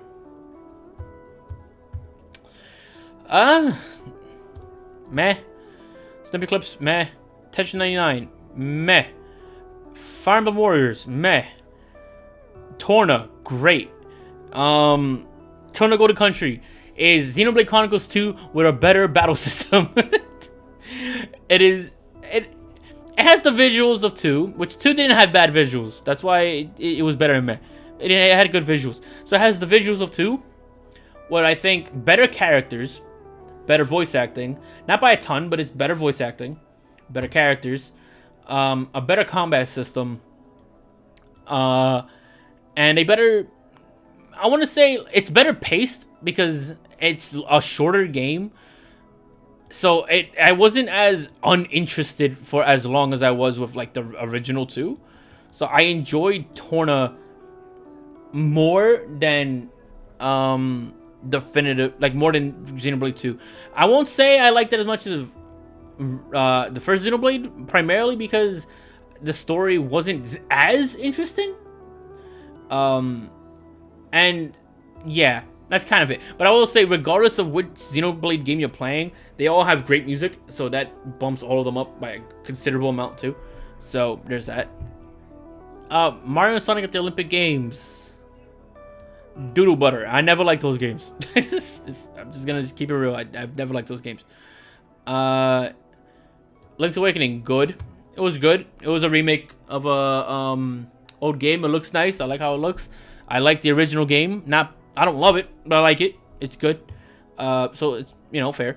3D World, great. That's a very good platformer. Yeah, that's fair. Very good platformer. Octopath Traveler, good. It's good. I don't like a lot of things about this game. Yeah, I don't really know how else to word it. I don't really remember. Those certain story beats that I think were really good for this Octopath, where I don't really see many JRPGs tackle some of the same subject material. However, I don't really feel like any of it, most of the game was incredible.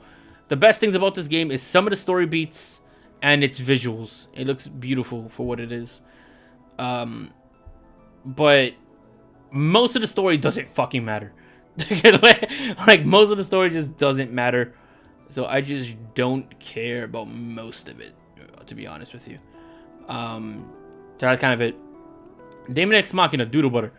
I don't like it. I just don't. I wanted to like it. I don't like this. I don't. Super Mario 3D All-Stars. As a port, it's but it's some of the best platformers of all time. And if I'm basing it just on the games alone, it is in the best. Just based on that. Mario Odyssey, the best. It is the best 3D platformer on the Switch by far. You can challenge that with 3D All-Stars or stuff like Galaxy and 64 on there. However, I felt like Odyssey was just amazing. I think it's easily one of the best games on the Switch. If you miss playing Mario, this is amazing. Just play it. And it belongs along the other 3D Mario games, and it's fantastic. It's just a really good Mario game. The level design is fantastic. The worlds are great. My only criticism is that I felt like they had so many moons to collect in the game that some of them were just way too easy to get. Like, they just were throwing at you. Like, they were throwing some of these moons at you like candy. At that point, I felt like it was, all right, you're kind of overdoing it now.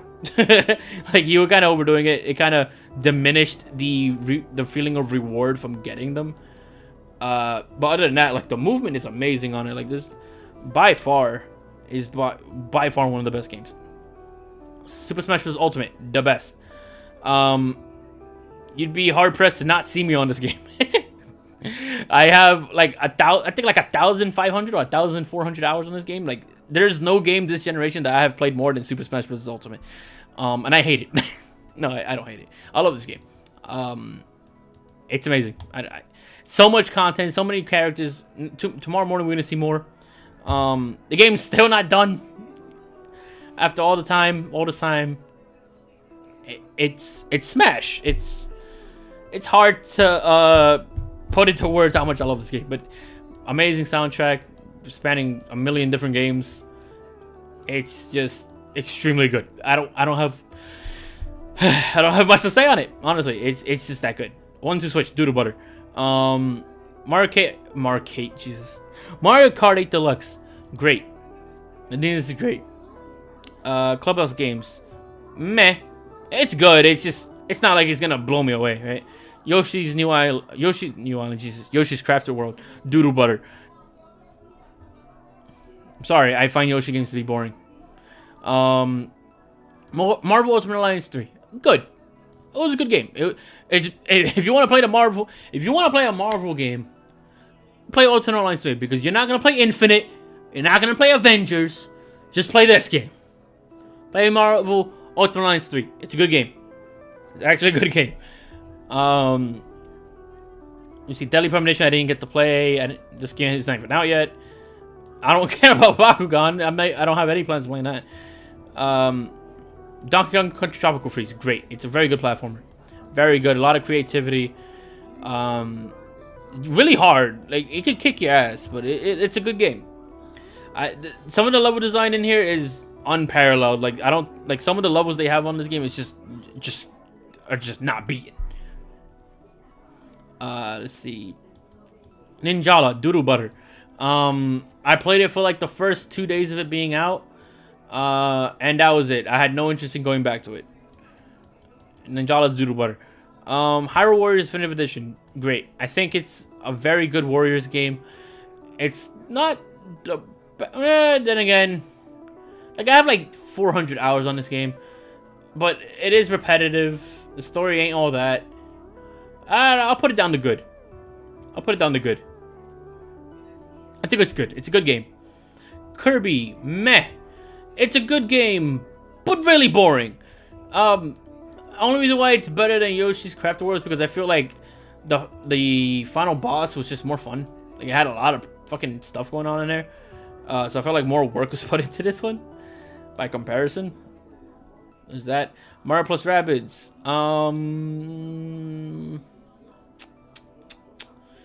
I want to say... Shit. It's either good or great. Not quite sure where I want to put it, though. I'm going to say good. I'll say good. I think it was good. Not great, but it was good. Tokyo Mirage Sessions. I think good also fits that game. Yeah, I think good fits that game well enough. Let's see. Bayonetta 2. Great game. Very good. Up there with Astro Chain. Very good game. Great story. Great combat. I don't even know how to... I think it's the definitive...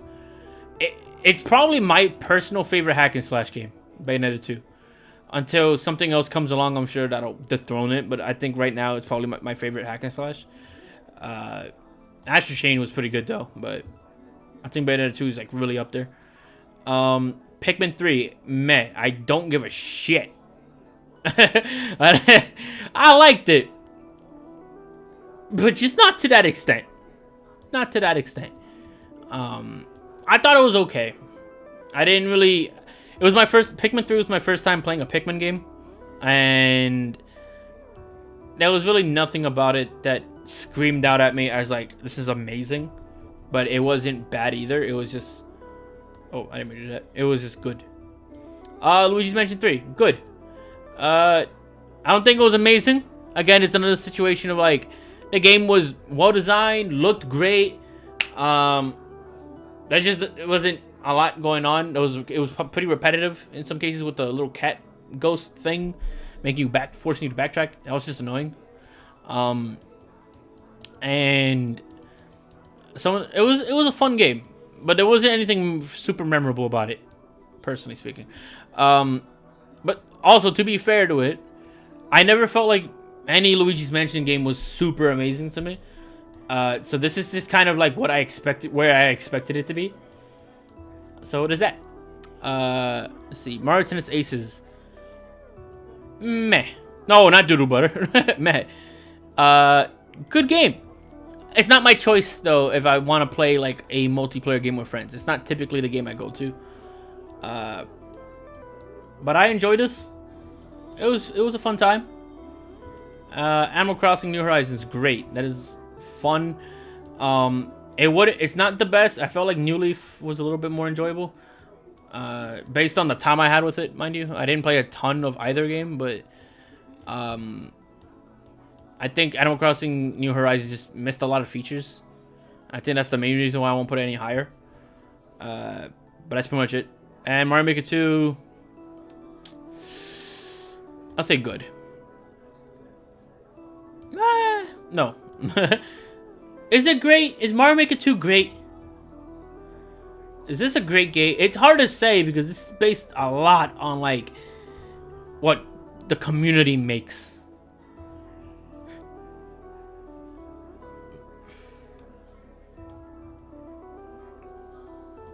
That's hard for me to say.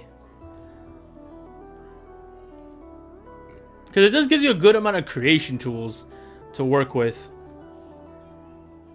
So it is good. It's just, is it good to that extent? You know what I mean? And that's what I'm not sure of. You know what? I'm gonna say great, only because of the world builder. If that world, I like the world builder a lot. It has potential to be a lot more though. So I'm not sure if I like the idea of putting Mario Maker 2 in great, but I think it's really good. So yeah, I think that's it, because this is, I count Sword as the same thing with this. I didn't play this. This is not even out. I'm not gonna play this. I didn't play this. This is already up on here. I don't know why they put this twice. I didn't play this, and Age of Calamity hasn't been out yet, so I think, yeah, this is it.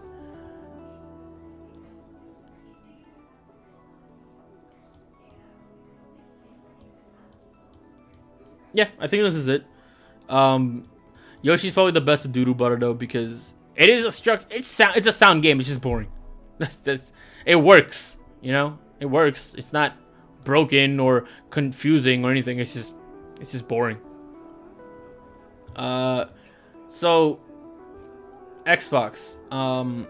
Jesus, this guy put a lot of games on here. All right.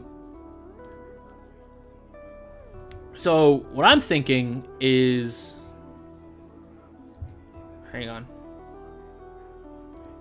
All right. Let's see. Oh my gosh. Oh, I feel so bad. I feel so bad because my phone froze, I think, and I did not see your messages, guys, until just now. I feel so bad, guys. Oh my god. I feel so bad. Ah, god damn it. This is why I need 2 monitors. Alright. I'm gonna look through your comments right now, and I'm gonna make choices. I feel so bad. I'm sorry. I'm really sorry, guys. I had no idea. I had no idea. All right. Let me look back. Hang Hang on. Let me see. That makes sense, honestly. I'm sure the gameplay is okay, but if you think if it is doodle butter, then that's fine. The reason it took the sequel so long because they had to change the okay, backdrop, NBA Finals. Oh, he's good. I can't really argue. I could, but I pay a lot. I'm surprised you didn't put it in Street Fighter 5. Oh yeah, you know that's true. That's the thing. Like this list was made by like a random person on what is this on my freaking eyebrow? It was made by like a random person on the website. So there's gonna be games missing, right? But if I put Street Fighter 5 up there, I put it in maybe. I'm looking at the list really quick. I'll put it in good. Because I think like it launched horribly, but after all the updates it's gotten, I think it's a better game than where it was. Ass bacon is a good category. Let's go as mad best. Doodle butter at worst. Yeah, nah, bro. Sword doodle butter. You're gonna have people riot. No, yeah, I mean the thing with like sword.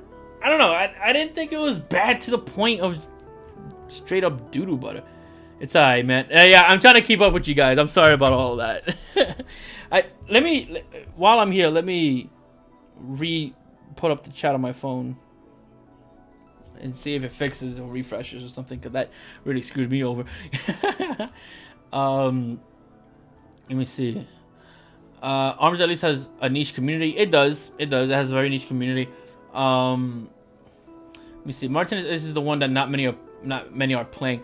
Yeah, so like that's my main issue with that game. It was just that there wasn't many things going on, and I don't know, like I felt like there wasn't enough going on in that game that kept my interest very long. It just didn't have much, and it's not my go-to game. Gotta go night get Mario Kart in that bitch. I appreciate you, Downway, but I appreciate you guys. Make sure, by the way, guys, that you like the stream, so that way it's you know, it helps me out, helps out the streams, helps out the channel and all that. So please support me in any way that you can. I appreciate you guys. Thank you. Same with you, Geek. I'll catch you later, maybe on one of your streams. You see, I think Pokken has aged better. I think Splatoon 2 is great, especially after Octo expansion. Yeah, that's the thing.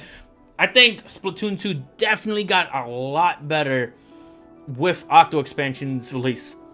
I think that helped it a lot. Like at first I was thinking it's good because I didn't really, you know, it didn't add a ton.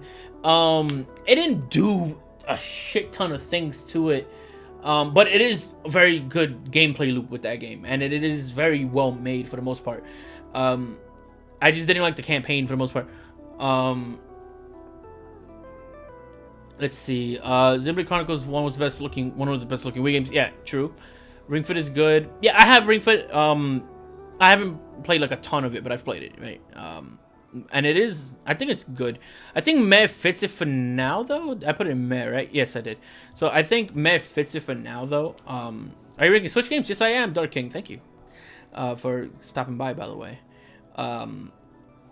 Odyssey is the second best game, in my opinion. Yeah, Odyssey is a very good game. It's a very good game. I'm just such a fanboy for the first Xenoblade Chronicles, I think, that that helps a ton. Right, because I hold it so high in my personal list of best JRPGs, so it's kind of hard for me to say like, oh, Odyssey beats it. I would say Odyssey is like behind Breath of the Wild, Xenoblade Chronicles 1, and Smash Ultimate for me. But it's still high up. That's like fourth best, right? That's still super high up. Bro, once you Switch game is the best game on Switch. Stream do be like though. Also 10 likes. 10 likes. Damn, that's more. That's a good amount. Thank you guys. Damn, the love. I feel loved right about now. But thanks, guys. I appreciate it. Even with my mistake on the whole thing, on the whole stream, you guys still came through and helped us hit that. Damn. I don't know what I would do without you guys. You guys are beautiful. Hey KJ, how you doing, man? How you doing? What's good? We were just doing a tier list for PS4 and Switch games. I'm gonna do. We might do Xbox, but I feel like it's getting. You got another like for me? Oh, thank you, Gil. I appreciate you. Thank you so much. Make sure if you guys are just now coming onto the stream, and you want to support me for any reason whatsoever, links are in the description. I think you can follow me on Twitter on my description. My donation link is in the description. And if you want to just like the stream, feel free to like the stream. All those things help in some way, and I appreciate this. Though, Jesus, I like fumbled my words there. Give me another chance there. I appreciate those things more than you can imagine. There you go. Oh boy. Oh man. And also, if you don't know, tomorrow morning is gonna be the Smash Ultimate presentation, like 3-minute thing. So I'm gonna be watching that live. I plan on waking up at like 9 a.m. You know, get my breakfast, get my morning routine out the way, right? Come back online, talk to you guys, and yeah. I'll try maybe like start the stream maybe at like 10-15 minutes before the stream goes live, so we can, you know, speculate a little bit and kind of just share our thoughts on that. But hang on, let me catch up to what you guys said that I missed, so I can try to, you know, catch up to what was being said, because I was the dumbass whose chat was not updating for me.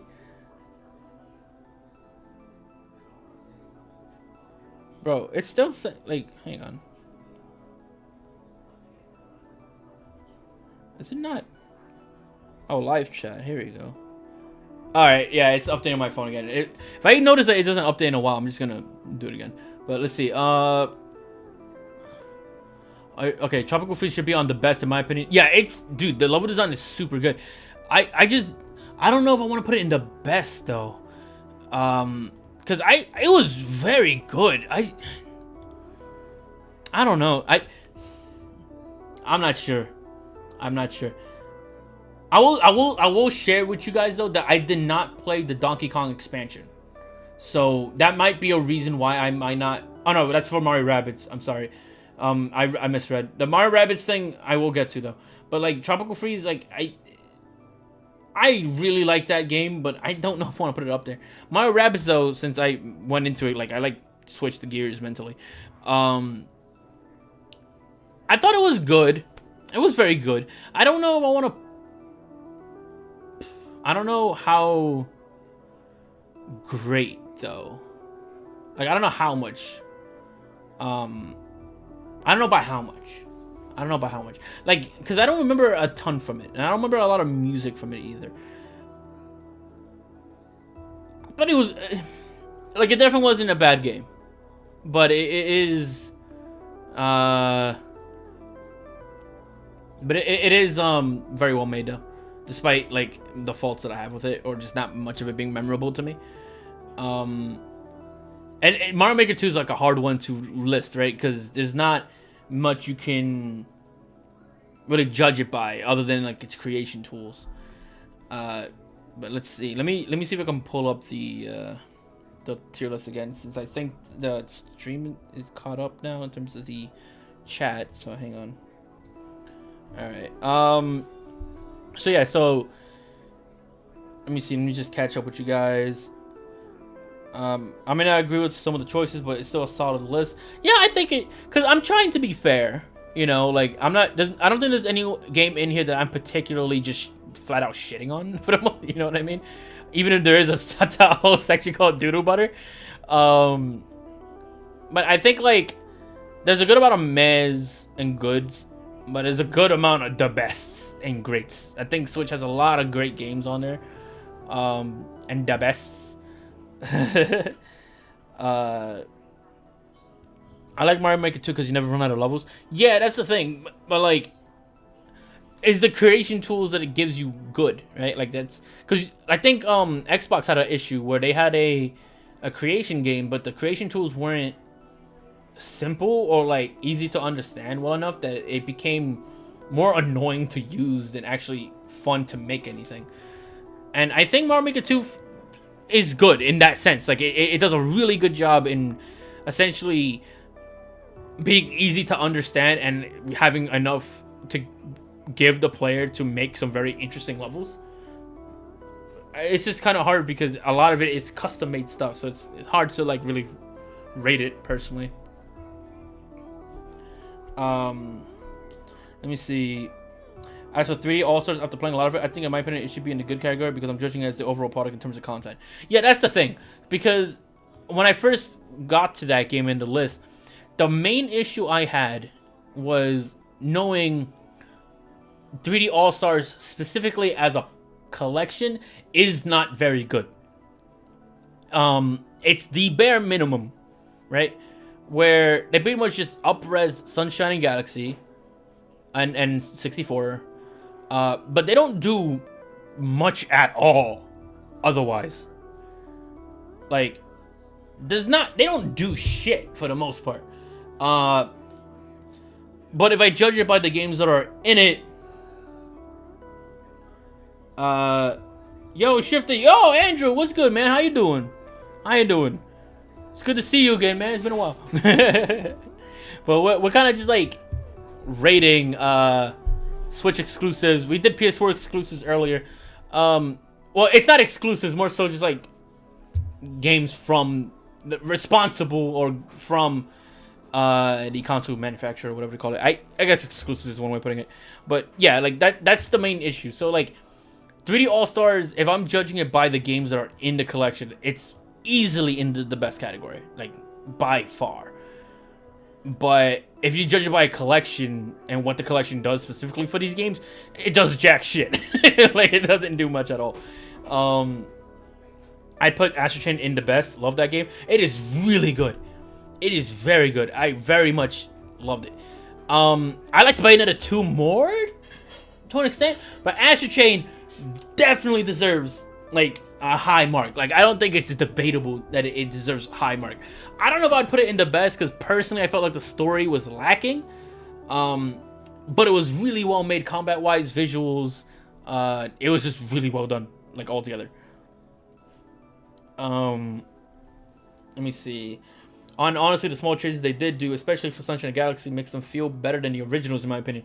Yeah, like if you're judging it primarily from a perspective of like compared to the original releases, then yeah, these are pretty much in the official way, the definitive way to play these games. The only one being debatable is 64 because 64 has that remake on the DS. So, you know, and that remake had a lot of good stuff in it too. But then you have D-pad movement, right? And then you have crunchy DS screen. So kind of depends on how you feel on 64. But in the most sense for Sunshine and Galaxy, these are like the definitive versions in the official sense, right? Like, I don't care about it as a collection. I literally only got to play Sunshine and Galaxy. And you see, for me, I mean, but that's a good thing about a collection because then you still get like the games you like, right? Like, for instance, I don't like Sunshine, but I love 64 and Galaxy. So for me, it was mostly to play 64 and Galaxy, while Sunshine's just kind of there. You know what I mean? But I think how good 64 and Galaxy is as games, personally, is some of the best platformers ever, right? Like, that's how I look at it. But I feel like Sunshine benefited the most from the remake. Yeah, I mean, it probably did. It probably did, yeah. Because, what is it? It was just straight up not available otherwise, right?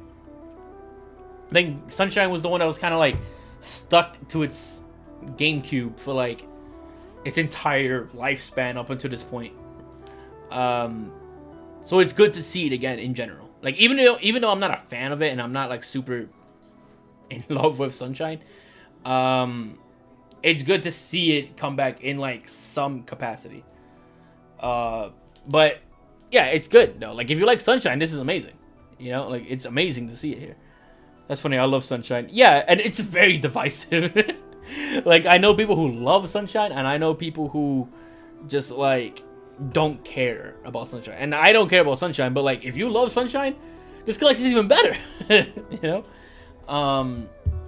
But yeah, it's hard. Like, if I had to judge it just by that alone, it'd be really hard to kind of like pinpoint it to a certain extent because it varies between these games and between like the job of the ports themselves. I will say this: after playing and beating 64 and Sunshine, I think those two games hasn't aged all that well, in my opinion. I think. See, I haven't gone back to Sunshine again. Mind you, I didn't like Sunshine back when I played it on the original GameCube. So I don't really expect to suddenly fall in love with it this time around. I mean, it could happen. You never know, right? But personally, I played 64, and I still love it just as much as I did back then. Like, I'm sure you still do too, or whatever. But I feel like 64, it is, in my opinion, amazing how well 64 holds up by today's standards, despite being how old it is. Like, I know, like, and the camera is not the best, right? Like, it could be better, right? But I feel like compared to the rest of the game, compared to the fact that this game was like the first, not, I guess, like the first of its kind, and it feels like they essentially nearly mastered 3D movement already in that one game. With, like I said, the camera being like the only thing where they didn't quite get down right. And obviously, like, as the years gone by, they got better. And then Sunshine just has like a lot of jank. He just has like a lot of jank. You know what I mean? Let me see. Are you in group of peeps like me that feels like Galaxy might come out for Switch? Like, oh, like Galaxy 2, you mean? Maybe. I would like it to be the case. I don't know if they will or not, but I would totally like that. But I don't know what they would do with it, to be honest. Because it didn't come in this collection. I don't know what they will come into, like how they would release it. Because after releasing 3 Mario games, how do you release one old one by itself? Like, it would have to do something, right? But yeah, like, I feel like Sunshine has so much jank, so I don't feel like it ages as well, which is ironic because it's a newer game than 64. But I feel like 64 just has a lot more better stuff going on, more fun to do the stars, more fun to skip certain stars and do certain things in that game. I feel like the only thing that didn't age well in 64 was the camera. And even then, like, playing it now, it doesn't bother me as much as I thought it was going to, going back to it. So I don't know. I do like it though. But Sunshine is super jank. Yeah, but yeah, I would agree that 64 is arguably better than Sunshine from the reasons you stated. Yeah, that's pretty much how I feel about it. And like, I don't know if you guys watch the, like, I've mentioned these guys in a few videos, but they're cool peoples, so check them out if you want. But Andre's Restart, YouTube. Andre's Restart. I think his Twitter is the same. Every once in a while, I go on his podcast, and we've talked about it before, and this great in detail about how I feel about Sunshine. So I've explained it a good amount of times, but I don't hate the game, but there's a lot of jank to it, and I feel that 64 just does better. In that sense, right? I don't know. I feel like I've talked a ton about 3D All-Stars specifically here, but I guess you could say, like, just comparing those 3 games, like, I put Sunshine as like the weakest of the 3, but I just think it's amazing how, like, after over 20 years later, Mario's first 3D game still holds up so well. It still holds up so well. And I think that's like, how do you even do that? That's wizard shit. How do you do that? Like, it still holds up really well. Yeah, sure, there's little technical shortcomings, but in terms of playing it, it plays well. It still plays well. Like, I picked up the game for the first time in years, and I was still able to play it just fine, time all the jumps I needed at the time. I was able to skip stars like nothing. It's amazing that you could still, after so long of being used to quality of life changes as the series went on, as gaming as a whole went on, and still be able to play just fine. I think that's crazy. I think that's insanity how forward-thinking that is. I'm playing Sunshine for the first time now. It feels like unrefined. Yeah, that's the thing. Like, I don't know what was happening during the development of that game, but it's like I said, it's not a bad game by any means, but I think it's definitely the weakest of the 3 because it has like some very janky stuff. Like, a few times you might clip through platforms, you might like just die randomly, or just like certain things just don't make sense in the game. And like, and personally speaking, I don't think voice acting fits. I think that's a popular opinion between people, that the voice acting is weird. It is. Look, it just is. But yeah, it feels unpolished or something. It's weird how that feels. But yeah, I think this is how I feel about these games. I could see Donkey Kong could move up. I'm not quite sure, because I'll be honest, like, all of these games, right? Every single one of these games, Breath of the Wild, Xenoblade Chronicles 1, Smash Ultimate, Mario Odyssey, 3D All-Stars, and Fire Emblem Three Houses, all of the games into the best category, every single one of them, in some capacity, I've either done multiple playthroughs, I've gone back to in some capacity, I've 100%ed them, whatever the case may be. Every game under that, I have not.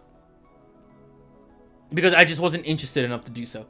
Breath of the Wild, I 100%ed it, and I've done 2 playthroughs. Xenoblade Chronicles Definitive Edition, I've 100%ed it, and I beat it in its entirety. Like, I 100%ed it, and I did multiple playthroughs. If you count the Wii and 3DS versions, I've beaten them both on there. Smash Ultimate, well, I 100%ed it. I have over 1,400 hours on it. Mario Odyssey, I 100%ed this game. Mario 3D All-Stars, I've 100%ed both 64 and Galaxy. Good enough for me. Three Houses, I have multiple playthroughs on that game. It's like, I in each of these games I've gone back to because I loved every single one of these to an extent. While like the rest of them, Astro Chain, Donkey Kong, I liked all of them a lot, but I just never felt interested enough to go back to them and do it again. Or like, do everything, in a sense. So, yeah. That, I think that also helps like understand like why I'm so like invested in those games in particular. Let me see. That pachinko level was garbage. No, it is. I totally agree. That shit sucks. Let's see. So yeah, I can say you enjoyed the Switch more so than the PS4 in terms of exclusives. Yeah, by far. And I've made that very clear. Like, Nintendo's always been my favorite, right? So saying like it also helps to know that I've played a lot more in terms of like exclusives from Nintendo. Mind you, like this list didn't have all of the PlayStation like games, right? It didn't have all of them. Like there wasn't like what was it? There wasn't like Street Fighter. There wasn't like Fall Guys, or anything like that. So it didn't have everything. But I will say like if they were up here, they would be like in good and great because I like Fall Guys. And so yeah, I've done like a lot of shit in terms of the Switch. Like I've played a lot of Switch. And I think Switch is easily my favorite platform in terms of like the game output, right? Now I could go into Xbox, but the problem I don't know if I want to go into Xbox right now. I feel like I might save that for another day because it took a lot of time to do these. I'm gonna be honest with you, and I need to wake up tomorrow morning so I could stream this Smash presentation for you guys, and it's already like halfway through midnight. But let me catch up with you guys. Bro, you've 100% Breath of the Wild. This man is a legend. It just feels like you guys have more put into them. Yeah, I mean, okay, first I'll address the Breath of the Wild thing. Yes, I have. And I want you to know, when I had 899 Korok seeds and I was trying to find a 900th one, it took me 2 hours just to find that one seed. It took me forever to find that shit. But yes, I have 100% of the game. I did every side quest, every Korok seed, every shrine, every... I collected all the monster medals. I discovered every location. What else is there? I did all that shit. I did all the Master Sword trials and whatnot. By the way, Master Sword trials was funny because I did the beginner one on the first try. The intermediate one took me 2 tries. And then the expert one I did on my first try. Weird how that works out, but yeah. Yeah, but it's not that I don't like PlayStation exclusives. It's just that I just haven't enjoyed them as much, right? And I think personally speaking, I think like if you look at the games I like from them, it's mostly just like open world-ish gameplay centered stuff, or like games with just a really good amount of style and like substance to it. While like the lower it goes, the more you see like the more linear, graphical, like focused stuff. And I think that's just how it is.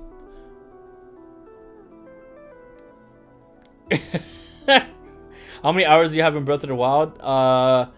Last I checked, I think it was somewhere around 350.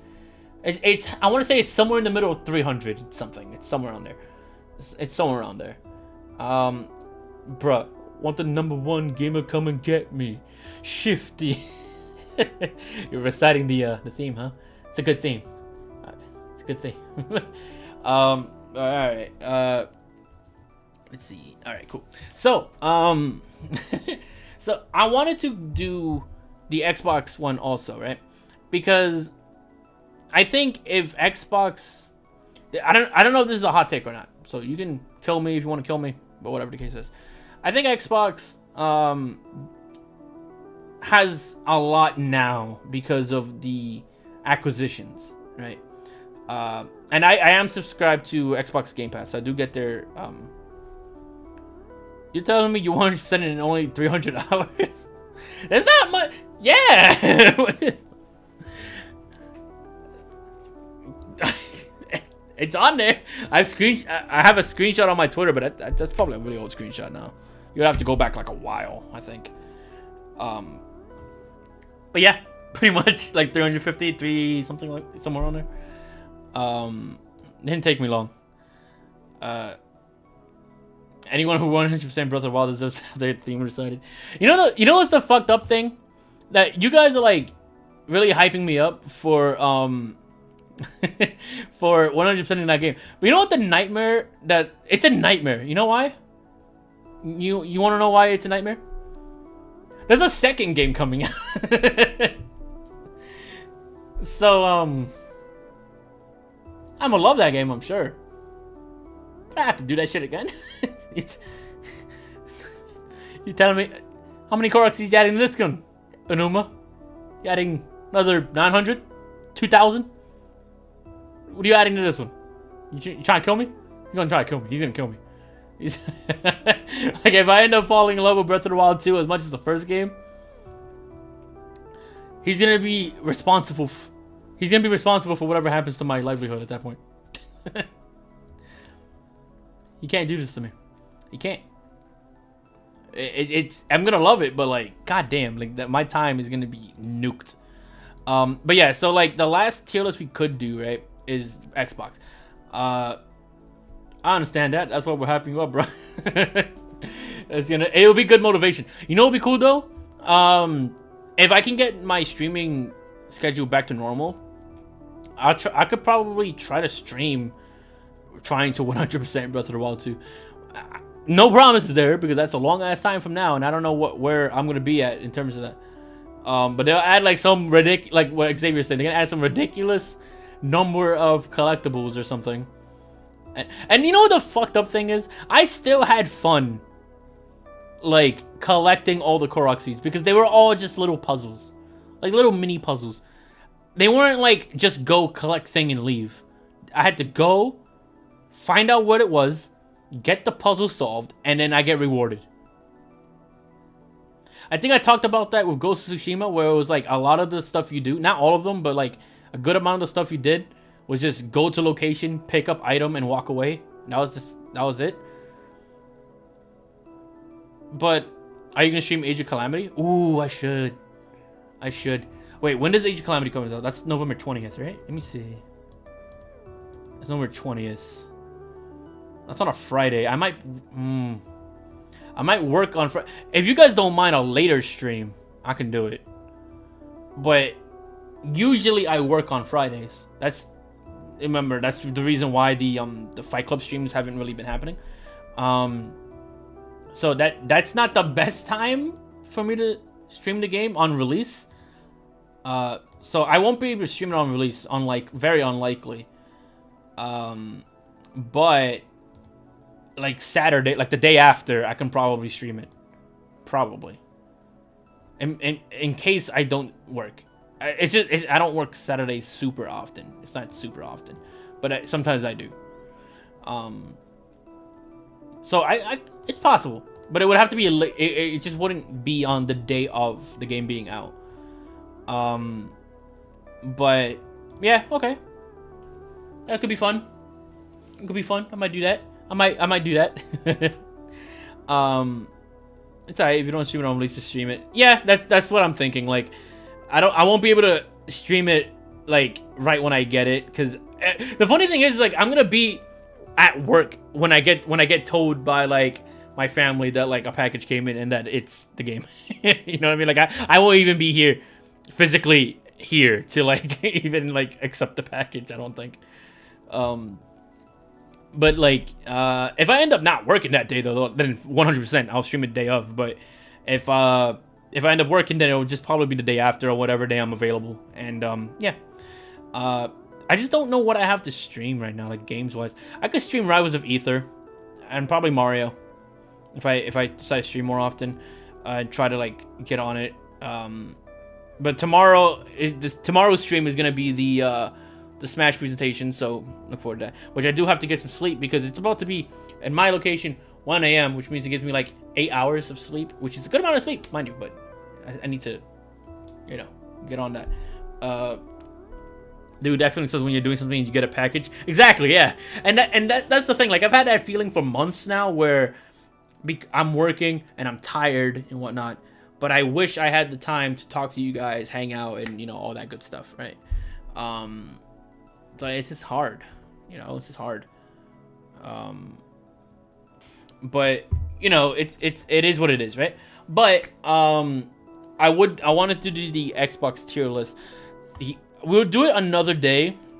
Then I guess the next time I do another chill stream, because it's gonna be like 1 a.m. soon. I gotta get some sleep so I can stream for you guys tomorrow morning or today morning. So I don't want to like stay too long and end up oversleeping or something.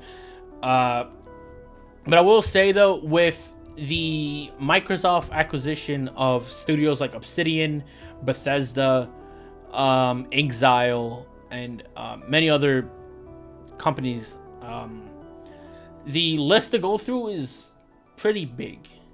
It's pretty big.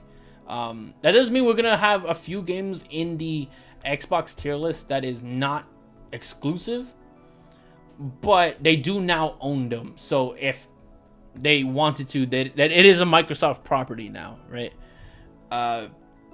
So I will include them in the tier list for that reason. I was literally about to stream until I found out you were streaming. Damn, I didn't even know. Life is life. It's still great whenever you do stream. Thanks, man. I appreciate it. I appreciate anyone and everyone who comes to the streams, who support me by watching, by liking, by donating, by doing whatever it is, right? I appreciate all of you guys for supporting me, because it feels nice knowing that despite life being the way it is, I'm still able to come out here and still hang out with you guys, and you guys still come through. So I really appreciate that. Bro, have you seen that Breath of the Wild Bethesda clone? Bethesda? I'm not aware of Bethesda clone, but I know there's 2 games that are out. Not out. One of them is out. Genshin Impact is out. So much for that Switch version Doom Eternal. And you see my shit? Look. I love Doom. But I have a lot to say about that, by the way, KJ. But I can't get it. I don't know if I have the time to get into it right now. But I will say this. 100% chance that Doom still comes out for Switch. I still believe that. Why? Because Microsoft already said that they're going to honor any promises that they've done, right? So I think anything that was already announced is safe. And since Doom was already announced for Switch, I think it's safe. That, and every time Microsoft has ever bought a company, they do the same thing. And I feel like a lot of Nintendo fans and PlayStation fans just don't know, because they just haven't paid attention to Phoenix Rising was called out to be a Bethesda. Yeah, but that's not Bethesda, that's Ubisoft. But I think that's what he means. Maybe he means that game. But yeah, going back to the Xbox thing, Xbox handles their companies the same way every time, and I'm surprised that people haven't noticed this already. But I guess because Xbox is kind of like the last place company, that it's not really as noticeable for a lot of people. So here's what they do every time, right? They buy a company, right? So I'm gonna use Obsidian as the example, because Obsidian is the best example. I think that's the most noticeable. If this company prior to the buyout has made any kind of promises of release, right? So with Obsidian, by the time they were bought out, they were already in development for the Outer Worlds, right? Outer Worlds was already promised to come out on PC, Xbox, PlayStation, and then eventually it was, Switch, right? So when they bought them out, any plans they had with the Outer Worlds they had free reign. Because, yeah, sure, Microsoft bought them, but they were already developing that game before that point. So they had free reign. The most they can do is make it come out day one on Game Pass, which they did. However, Obsidian made Grounded, and they are currently in development of another RPG called Avowed for the Xbox Series X and PC. So the idea being that they did that with Obsidian, where they made the next 2 games that came into development after the buyout turned out to be Xbox and PC only, being Grounded and Avowed. Then you look at, let's say, Inxile Entertainment. They bought Inxile, right? Inxile was already in development for Wasteland 3. So Wasteland 3 came out on everything. They just made day one Game Pass, right? Same thing. But what do you think will happen to the next game Inxile develops? Probably going to be Xbox and PC. Ninja Theory, right? Ninja Theory, Hellblade 1 came out on everything, right? But right now, they came out with Bleeding Edge, which, by the way, Bleeding Edge was doo-doo butter. Spoilers for the next tier list. Bleeding Edge was doo-doo butter, but it was Xbox and PC only. And then you go to Hellblade 2, which as of right now is only Xbox and PC. So you're getting there's a pattern here where Microsoft will buy a company, but they always let them keep their promises. So if they have a game that's already in development and they've already said will come out on, PlayStation, Switch, or whatever the case may be, they tend to let them do it. They don't really stop them from breaking They don't make them break promises. That's kind of like the overall point I'm trying to make here. They don't seem to do that. They'll make it day one Game Pass, but they won't break the promise. So they'll let them do what they do in that sense. But after that, once those promises are fulfilled, they look like they mostly put them on Xbox and PC only. So you have to understand that, like, yes, they bought them, but in terms of Doom Eternal on Switch, Ghostwire Tokyo on PS5, and Deathloop on PS5, those 3, they're gonna do exactly what they said they were gonna do. They're gonna do exactly what they said they're gonna do. However, from that point forward, I don't see them personally making it appear on other platforms. They might, but I just don't see that happening, personally. Judging by how they treat it. Because why would they spend $7.5 billion to do that, right? Does Microsoft own Moon Studios? No, they don't. What it was that they published Ori. They don't own Moon Studios, though, to my knowledge. I don't believe they do. So, let me see. Let me double check this really quick. But they published Ori, I believe. Yeah, they don't own them. They don't. Moon Studios is their own thing. All they did was publish it, yeah. They own... Let me see. They own 343, World's Edge, The Coalition, Compulsion, Double Fine, The Initiative, Inxile, Mojang, Ninja Theory, Obsidian, Playground Rare, Turn 10, Undead Labs, and Bethesda as a whole. So, yeah, they own a lot of people. And the only one that keeps coming out on everything is Minecraft. And I think that was because, like I said, Minecraft was already a thing everywhere by that point. So they're not gonna suddenly just like revoke it from like everyone else in that sense. And I believe, and I could be wrong, but I heard somewhere that like part of the contract with Notch was to make it multi-platform. So I'm not too sure. But yeah, finished writing the game. Talking about, yeah, I thought it was Bethesda. No, yeah, oh yeah. You understood it. Yeah, it's Ubisoft. But yeah, so when it comes to Bethesda, I think any promises they already made would be kept. But I wouldn't treat future newly announced games to come to everything. I'm not too confident on that. But yeah, plus this Xbox tier list thing has a shit ton of fucking games on here. So we'll do that another day. Or maybe I can do it, but I'll just do it like super quick. I can do it like super quick. Ori is so cool, by the way. Oh, Ori is amazing. I love Ori. Okay, here's what I'm gonna do. I'm gonna do this list, but I'm gonna do this shit fast as fuck.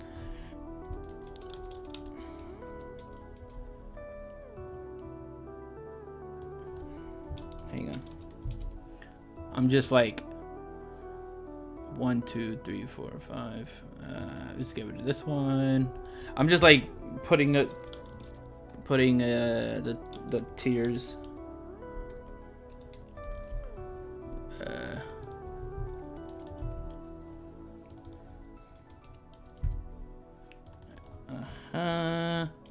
All right. Let's do this really quick. Let me just get my phone really quick so I could look at you guys saying the beautiful things that you say. All right. Hang on. Let me get the camera here. Okay. So I'm gonna make this as quick as I can. Let me just. All right. I'll make this as quick as I can. So the best Halo 1. There's a lot, by the way, because a lot of these fucking studios are owned by these people. But like I said, I'm only doing the ones I've played. Halo Reach, great. Contrast, doodle butter. D4, doodle butter. I don't care about Forza at all. Costume cost, no. Record, meh. Alan Wake, great. Quake 4 was, I don't care about Forza. Morrowind, great. Ninja Blade, doodle butter. I think Ninja Blade came on everything though. I'm not quite sure how that works. But whatever, I don't care anymore. Psychonauts, good. Fucking Halo 4, meh. What is this? Halo 2, great. Halo 3, the best. Rage, good. I didn't play Blue Dragon. Halo 5, meh. Gears 5, good. Killer Instinct, great. Gears 4, meh. Fable Anniversary, which is Fable 1, great. I mean, the best. Yo, I gotta go. Thanks, man. This stream was vibey as fuck. I appreciate you stopping by, dog Xavier. Thanks so much for the support. New Vegas, great. State of Decay, meh. Viva Pinata, good. Rare Replay, oh, Jesus Christ. I'm not gonna do that one. Sea of Thieves, good. Wolfenstein 2, The New Colossus, good. Minecraft, great. Fucking Doom 2, great. Ori and the Will of Wisps, the best. Doom 2016, great. The Outer Worlds, great. Fallout 76, doodle butter. Spartan Assault, doodle butter. Doom 1, great. Crackdown 3, doodle butter. Dishonored 2, good. Prey, great. I actually really like that game. Fucking, where was I? Perfect Dark, great. Wolfenstein 3D, also great. Hellblade, good. It was really good. Dishonored, great. The first one. Oblivion, good. Banjo-Kazooie, great. Minecraft Dungeons, meh. Doom Eternal, the best. I love that game. Wolfenstein Youngblood, doodle butter. Crackdown 1, good. Speaking of Ori 2, I might get it this week. Oh, it's fantastic. I don't know if... I think you've played the first one. I think I remember you playing the first one. Or maybe I'm thinking of somebody else, but it's really good. Oh, Ori and the Blind Forest. Great. Fantastic. Where was I? Super Lucky's Tale. Meh. Crackdown 2. Fucking, where's the first one? It's basically the same thing as the first one. Good. Grounded. Meh. Fable 2. Great. Rage 2. Good. Doom 64. Yeah, good. Gears of War Judgment, doodle butter. Bleeding Edge, doodle butter. Evil Within 2. It's good. Let's see. As for Switch, I've been Ori 1 on Switch. Yeah, it's good. It's very good. They're very good games. Like I think they're some of my favorite Metroidvanias, to be honest. It's super pretty, great stories, fun to play. It's hard to beat. It's very hard to beat, in my mind, anyways. The Elder Scrolls Online. I know this is gonna be an unpopular opinion for you guys, but I think it's great. I actually played this game. I have 400 hours on it. Gears of War 1, great. Fallout 3, great. By the way, this is in no order within the tiers, by the way. Evil Within, good. Doom 3, meh. Where was that? Gears of War 2, great. Banjo-Tooie, good. Perfect Dark Zero, doo-doo butter. Fallout 4, yeah, meh. Fucking Halo Wars 2. What the fuck Halo Wars 2 went? I dropped it somewhere. Oh, up it over here. Good. Rise, doodle butter. Regular Halo Wars. Yeah, same place. Fuck it. Wasteland 2, great. This is better than I expected it to be. Where the fuck was I? Fable 3, meh. Quantum Break, meh. Sunset Overdrive, good. Where the fuck was I? Wolfenstein: The New Order. It's better than the other one. I'll put that in great. Old Blood. Good. It's okay. Skyrim. Maybe it's unpopular to you guys, but I love the Skyrim. The best. Master Chief Collection. I'm kind of doing the games by themselves. Gears of War 3. Good. I didn't like how they ended. I didn't play that one. Banjo-Kazooie Nuts and Bolts, Doodle Butter. Brutal Legend, meh. Wait, what did Brutal Legend have to do with Xbox? I just noticed the Rivals theme. Yeah. Because and that's not even me playing music in the background. That's genuinely on. I have the game in the background playing right now. Did you see my tweet on that game, by the way? How am I 16th in the world with Claren? That's not right. Ain't enough people playing that game. Halo 3 ODST, meh. That's it. Tell me why. It's good. Yeah, it's good. Wolfenstein, the reboot, Doodle Butter. Flight Simulator, I did not play. I think the rest of these I didn't play. No, Quake 2, great. Quake 2 is great. I didn't see that. Oh, Battletoads I also didn't see. Good. It was good. Oh, you're right. It is owned by... Yeah, I forgot about Double Fine being bought. Yeah, you're right. Where's Brutal Legend then? Where is it? I dropped you somewhere. There you go. Brutal Legend I put in... Good. And then that also counts Costume Quest too, because Costume Quest is owned by them, right? I'll put meh. It was okay. The original Quake. Great. Those are classics. Cameo. It's either Doodle Butter or meh. Doodle Butter or meh. I don't know. Meh. I'll put it meh. What else? Did I play everything else here? I did not play Costume Quest 2. I did not play Pillars of Eternity, although I heard it's good along with Torment. Blinks.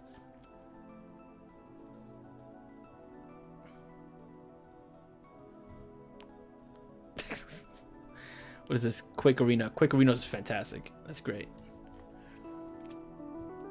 I don't know what we happy for you do, but I did not like that game. Dude, it just came out. What do you mean? What do you mean it just came out? What just came out? I'm going through these so fast. I'm not paying attention. Oh, you mean Riders of Ether? Bro, I don't care. Still though, 16th in the planet. I'm just saying that's a little too. That's too high. That's still too high. What about Conker's Bad Fur Day and Live Reloaded? Is it in there? Let me see. Because some of these games I didn't play, so I'm trying to sift through the stuff that I did play. Oh, here it is. I see it. Okay. It's hard to say because like the remake is not bad, but does it compare to the original? It's either gonna be great or good.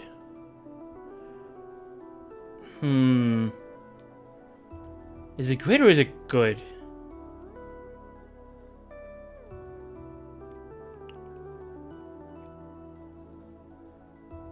Fuck. This is actually kind of difficult for me.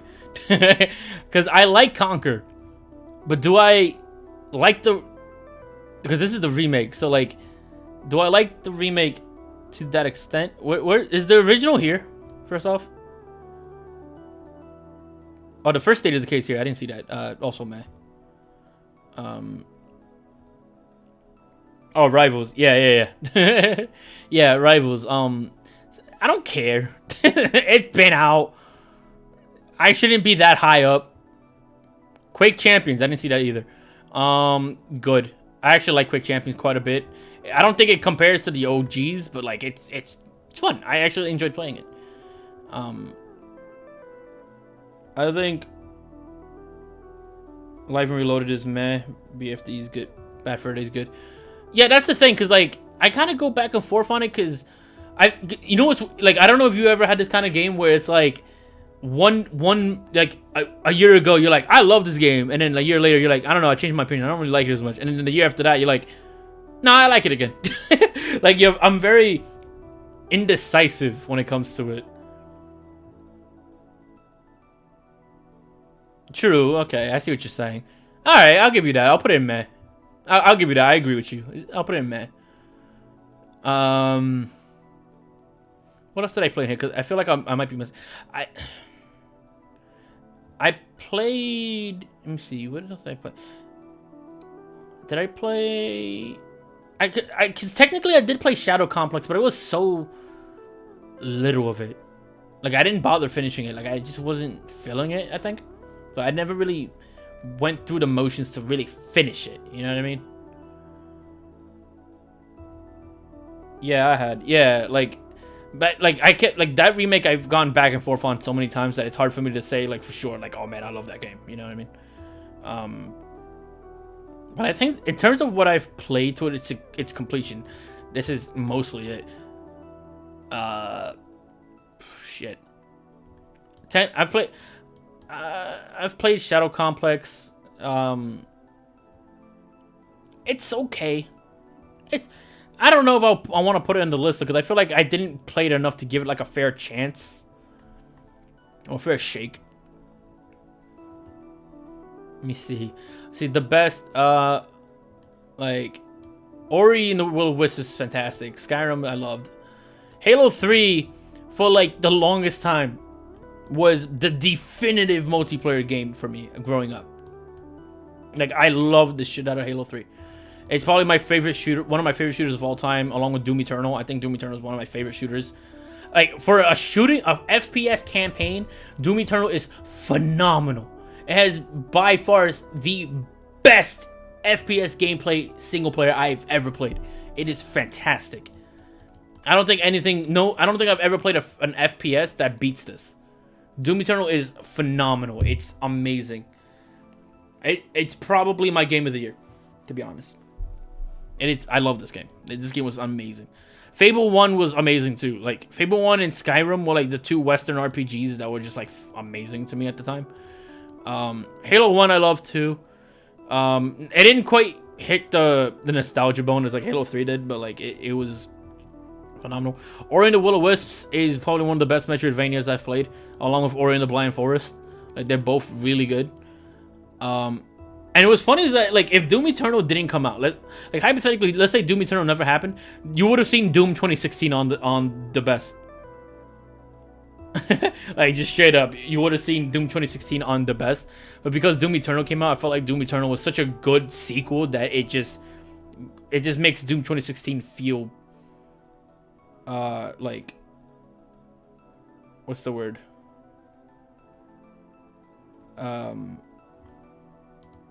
It just feels like useless now. Alright, let me show you this now. Bada bing, boom. Alright, this is a lot of games. Let me see, I think the ones that give me a roller coaster of emotion and opinions is like Sonic 2, Smash Bros. Brawl, some examples. Yeah, I think like I was pretty consistent with my opinions on Brawl and Sonic. I'm sure you guys know, like, I was never super massively huge on Sonic. I never really liked Sonic personally, but I understand why people like it. It just never really did it for me personally. And some people prefer Doom 2016 over Eternal. I'll tell you right now, as someone who has played every single Doom game and multiple mods and conversion mods, I don't understand how. Don't get me wrong, I love Doom 2016. That game is fun, right?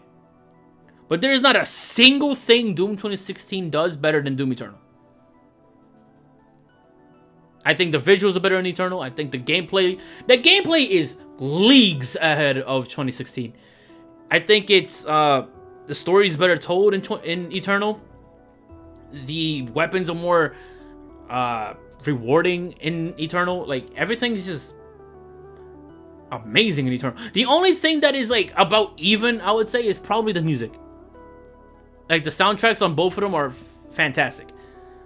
But I don't think there's anything in particular that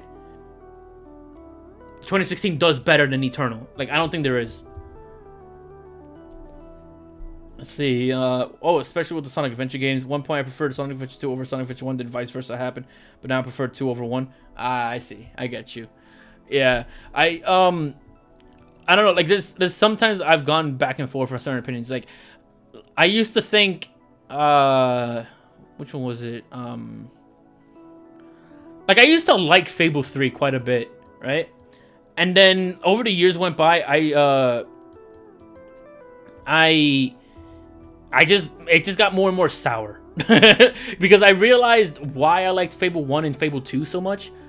And then I remember how Fable 3 was, and then I replayed it, and I remember this is not as good. Like, it's just nowhere near as good.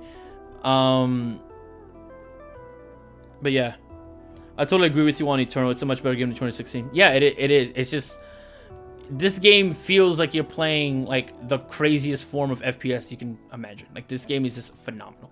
And by the way, because of the timing right now, it is 1 a.m. I need to go, by the way, but let me just say this really quick.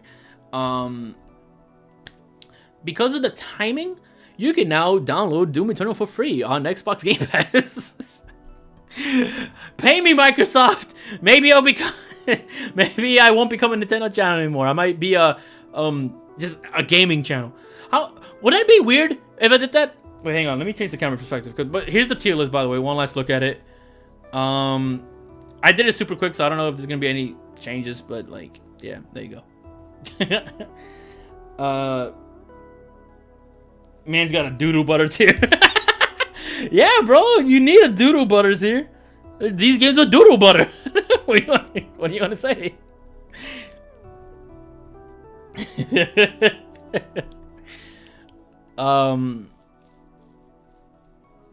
I already bought Eternal when it launched. Hey, no problem, no fault here. I did the same. I bought some shit too. I'm just saying.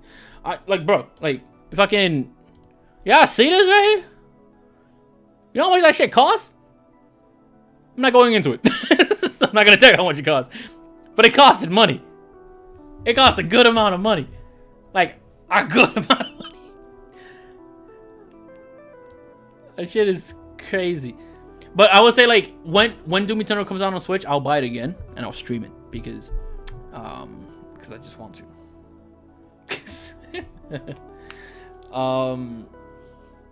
But yeah, I gotta do the butter tea. But yeah, like, so that's mostly it. I don't want to stay up for too long because I gotta wake up early for you guys so I can stream the Smash thing. But I appreciate you guys stopping by, and $599 US. Luckily, it's not that much. But, I mean, the Xbox and the PS5 ain't that far behind it. But, anyways. No, and that's wearable, by the way. I can wear that. I can put that on my head and wear it. I'm not doing it now, though. maybe when I stream, Doom Eternal in the future. But, yeah. But how would you guys feel if I was a general gaming channel? Would that put you guys off, or... Because then I'll have more to talk about on videos and stuff, but I don't know how that would go with, like, everyone who's already, like, involved on this, like, kind of, like, you know, involved or dedicated or, like, whatever the fuck this is. Halloween stream? What would I stream on Halloween? Or would it just be like me hanging out? Oh, you mean like wearing the helmet for Halloween? Oh yeah, okay. I can see that. Do you, to be honest? Nah. Because I have a lot to say about the Bethesda acquisition, to be honest.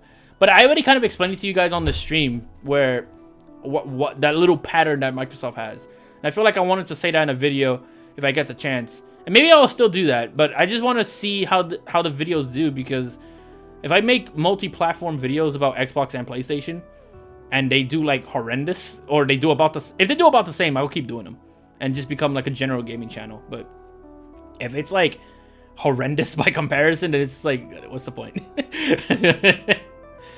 If Doomguy does get in Smash, will you wear the helmet? If Doomguy gets announced in Smash, I'll walk over there, pick that shit up, and put it on my head. I'll walk over there. What the fuck is it? The view. There you go. I'll walk over there, pick that shit up, and put it on my head, and I'll do the rest of the stream with the helmet on. I won't see shit though, like, because the field of vision on that thing is fucking ass. But like, I'll do it. Like, I have no reasons not to. I got, ain't nothing stopping me. Ain't no stopping me. But yeah, like I'll totally do it.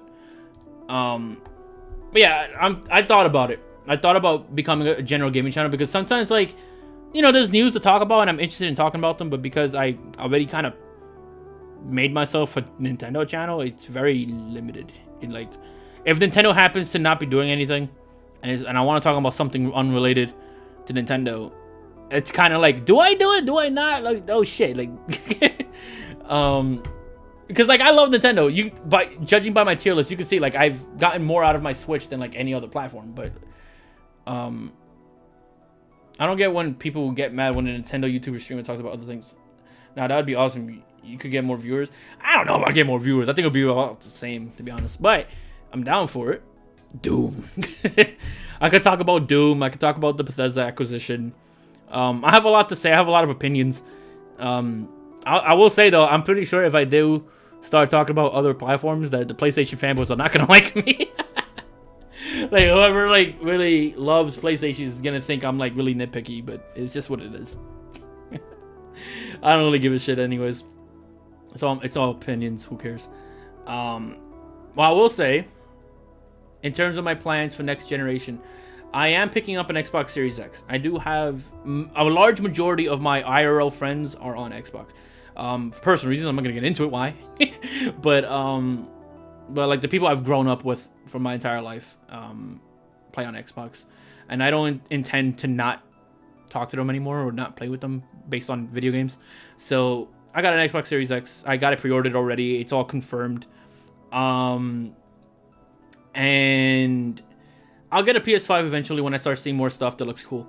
Right now, for me, it's Demon's Souls. Miles Morales looks cool, but it's not enough to spend another $500 when I'm already doing so. So yeah. I'll branch out. I think I will. The only thing is, I think I need a new animated intro, because having a Nintendo Switch specific intro is kind of like, if I'm multi-plat, if I'm doing like a multi-plat channel kind of thing, it's kind of like Nintendo intro looks out of place. I think. Don't you think? I mean, I don't know. Maybe I'm overthinking it. Yeah, I'm definitely getting the Xbox Series X as well. We can play some games. Yeah, probably. What multiplayer games are coming out? Because I think on release it's like Cyberpunk and like single player stuff. I think Cyberpunk. Especially that Miles is on PS4 and PS5. Yeah, that too. Like I can play Miles Morales. Yeah, fix that. Yeah, that's the thing. But the person I got my animated intro from, because I didn't make it myself. I'm not talented. Anyone here talented enough to animate. But the person I got it from initially, I haven't spoken to in years. Like since I started. That's the same intro I've had since I've started the channel. Right. So it's been a long time. It's been a good few years since then. And I would like a new intro. That'd be cool. So that way, like, it's no confusion there, in a sense. But like, shit. In my opinion, yeah. And mind you, if you saw my tier list for PlayStation, like God of War was up there. if I see like if a new Persona, like a Persona 6 got announced, I'd be like, all right, time to buy PlayStation. Unless it becomes multiplayer or something like that, but yeah, so it's for me, like PlayStation doesn't have quite enough yet for me to justify. Especially again, you have to consider like I'm already getting a Series X, right? So I can't drop $1,000. It's just like that. So I'm just waiting. Basically, I'll wait like a year or so. I don't know how long, but probably a year, and I'll just pick it up at around that point. Yeah, like if it was like a Persona 6, that's when you'll see me go like, oh, I gotta buy it. You know what I mean? And I like Spider-Man Miles Morales, but it's on PS4, so I can still play it, and I don't have to rush anything. And added on top of that, it's not like a full adventure. It's more like a kind of like a half sequel kind of thing. So it's like more of a budget title. So it's not really super exciting. So I would say like the most exciting thing is kind of just like fucking Black Friday 2021, baby. Yeah, pretty much. I'll be right there with you. Almost suplex a grandma to get that shit. But yeah. Like I think like right now, Demon Souls is like the cool thing for me. But just not yet. It's not. I don't think it's worth spending almost $600 for it. So I'll see you Black Friday 2021 when we tag team that grandma. All right, cool beans. All right, we'll do that. All right. Well, I think that's about it I have for you guys. Again, if you want to be lovely, beautiful people, and you want to support me, and if you haven't already, you can follow me on Twitter down there. I already know a lot of you guys in this chat right now have already done that, but if you want to do that and you haven't already, do so. My Twitter's down there, my donation link's down there, and the like button's down there, so you can always and